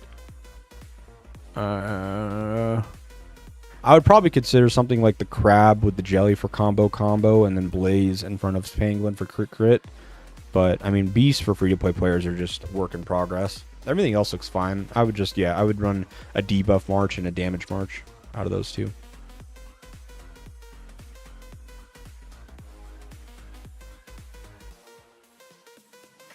I don't know.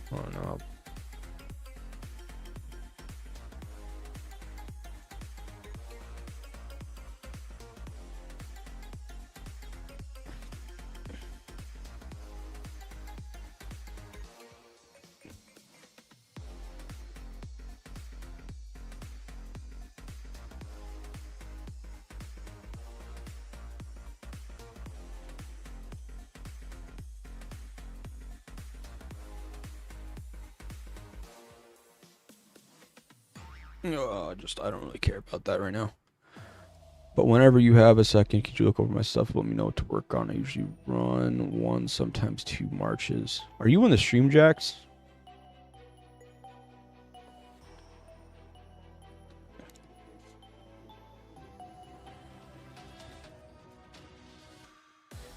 $5 mil set and a 3.5 mil set.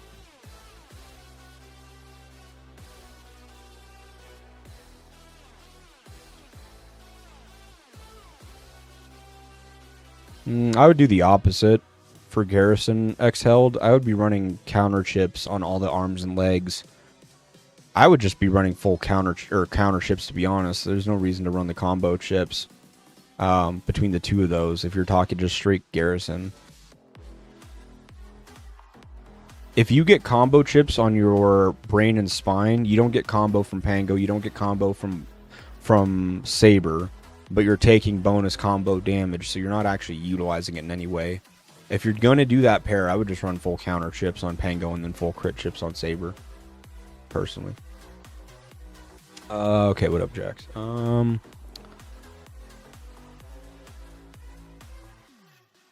close is your Julian? 5553. Actually, yeah, you could still use them. I would either run Chasey Felix or Felix Janet for your primary damage march. And, I mean, that's going to be at your discretion, because I think Janet and Felix get more movement speed. And then obviously get the AoE part, but Chasey Felix is just more sustainable in terms of, like, survival. So it's kind of up to you and your playstyle. You could do either one and not be wrong, basically. So either Felix Janet or Chasey Felix as your damage march.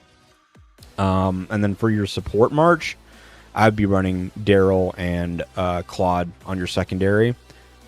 The exception here is that if you run Felix Janet for your damage march, I would actually run Chasey Claude for the support march.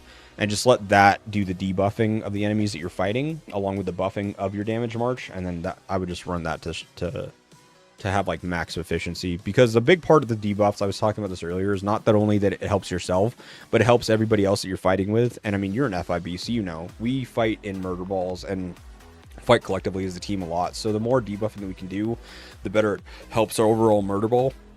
And a lot of us are running Claude anyway, so we can just try to maintain 100% uptime. The nice part, and actually I would recommend this for you, just because this is internally for our team, when you get Claude to 555, don't hit the Transcend button.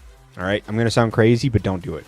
The reason why I would not do it is that the way that this game deals with debuffs is it goes off of the skill names, right? And when you Transcend Claude, you go from Lingering Miasma to Decay and Wither, right, after Awakening. And what's nice is that if you choose not to transcend him, you can still have him at 5555. The only thing that you lose is 5% less on the HP and the movement speed cut. So instead of 3540, you have 30 and 40, right?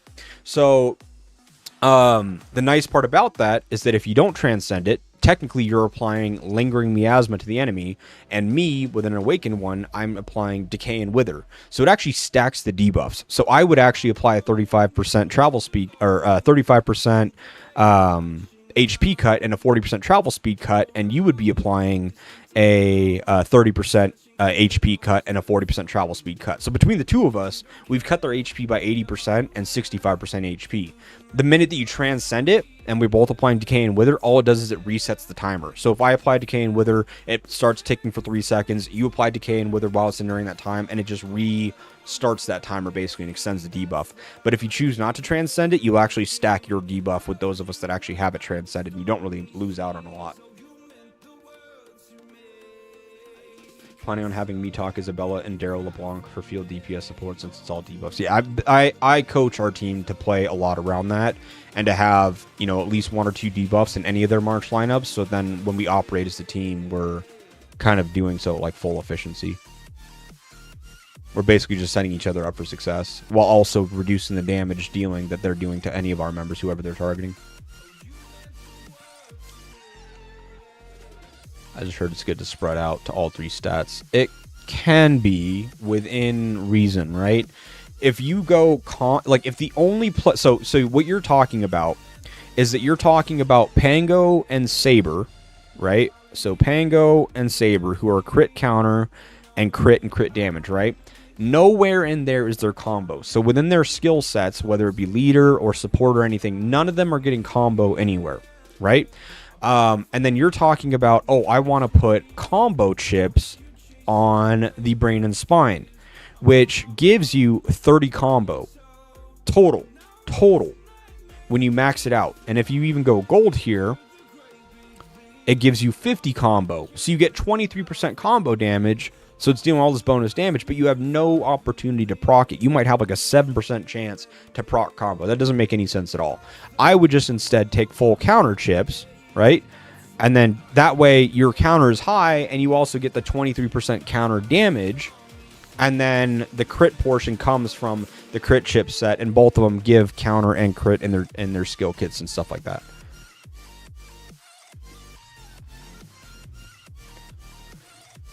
I need to keep moving up this list. Holy cow. No worries at all. No worries at all. What should I focus on to improve my garrison performance? I'm also sending my AoE report. I feel like I could perform better in field with the armaments that I have. Looking at my AoE report, which animal should I use as a garrison assistant? I mean, the best thing you could probably do for yourself in garrison is get a better garrison support hero. If you want to have an AoE garrison, I'd probably get Sakura garrison or Ethan garrison. Miyamoto does okay, but he's a glass cannon. He has no survivability or sustain parts other than reduction in enemy skill damage dealt. But I mean, yeah, you could. Like, we'll just say you're doing this for now, right? What would I work on if I was you? For one, you're all infantry. I would be getting your infantry parts up, especially the HP part, considering that you're garrison. I would get your infantry parts to white first, and then come back to the backpack. Defense, damage reduction, defense, damage reduction, defense. Yeah, those are fine.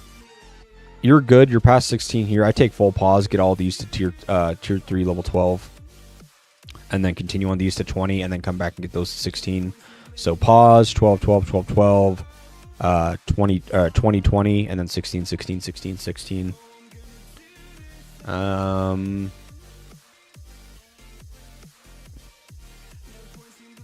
mean, your homes are good, and there's nothing wrong with that. It's just that you kind of have a huge drop off, right? Like you go from 6 mil to 4 mil to 3 mil, right? So like I feel like where you're talking about I could perform better in the field, it's that drop off. You're probably looking at this as your benchmark or your baseline for how well you're doing, and then the other ones are just dying so fast, not getting nearly the same amount of kills and points, and you're kind of just beating yourself up for it. It's a huge drop off is all it is. In terms of like field marches, what would I do with all these heroes here? I would probably be running a... They're all infantry armaments, right? Infantry. Okay, yeah. So I would be running... I'd probably be running... well, actually... You do have second skill transcended here. No skills transcended here. Yeah, Boyd Aaron is fine for your primary damage. Secondary damage, I would be running... Miyamoto Eileen for your second damage. Just double AoE. So this will be like your single target and AoE hybrid high damage march. And then your next one would be a double AoE pair. And then you need debuffs. You're lacking in the debuff department here. I would be getting Julian up next, and then be running like a Sakura Julian on your third march.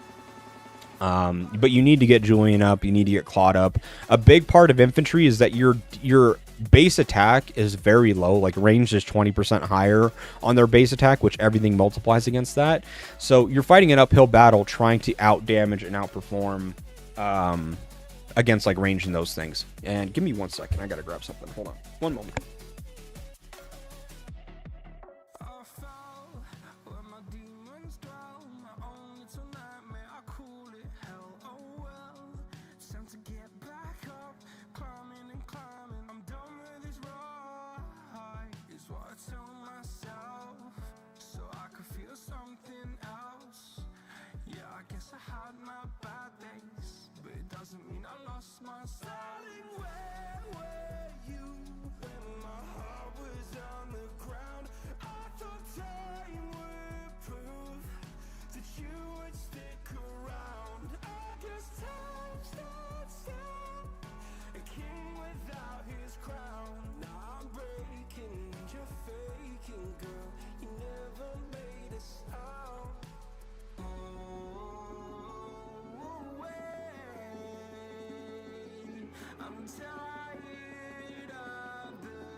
Okay, I'm back. Sorry about that.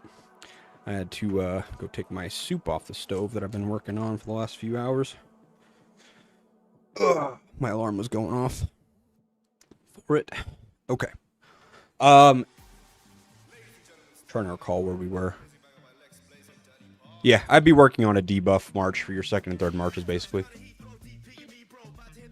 Come on, infantry free-to-play player, playing for 2 years and a half.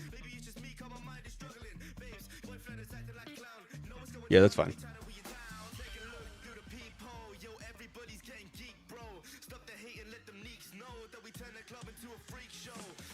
Yeah, I can do that. That's fine.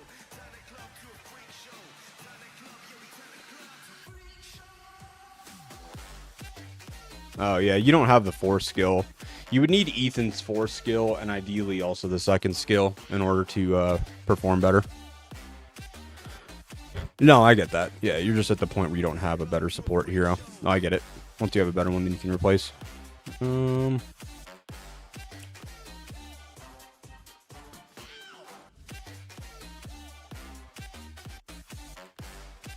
mean, if you're running 2 marches, then yeah, I would be doing rider parts next. You got attack and damage. You're doing fine there.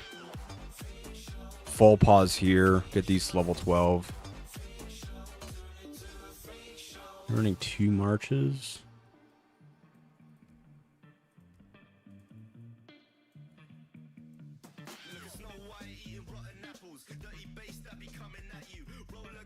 Yeah, I mean, these are fine. For your second march for field, I'd probably, if it was up to me, this is fine to just keep as crit.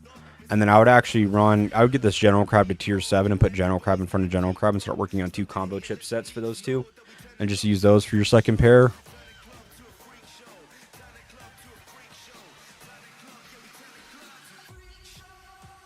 Yeah, those are fine. Yeah, those are fine as well.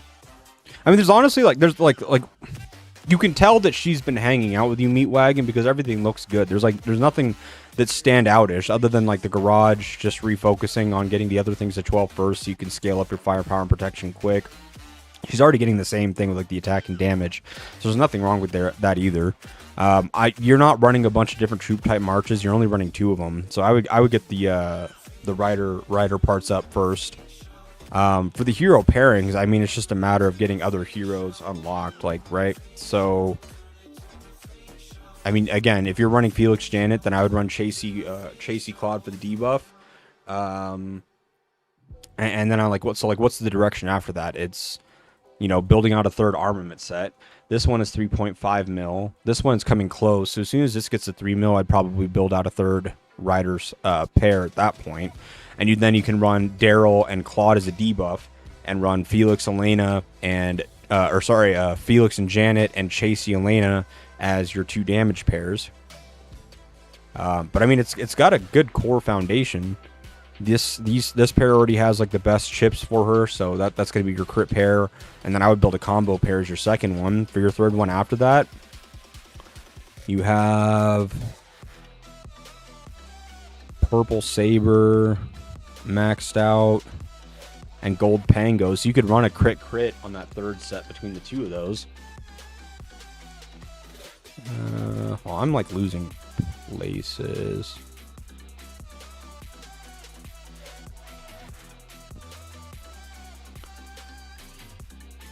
Where I'm at here.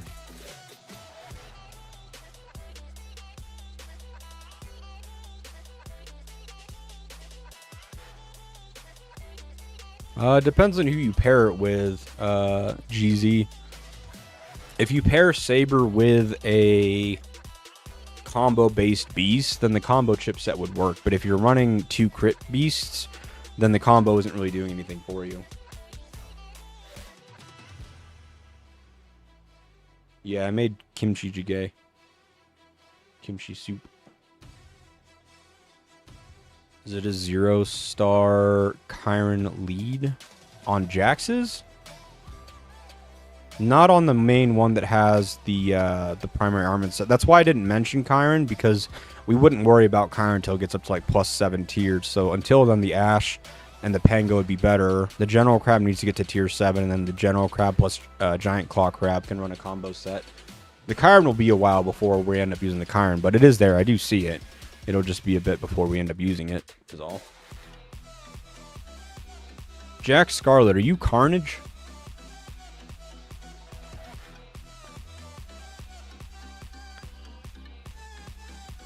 I assume that you play in very low brackets.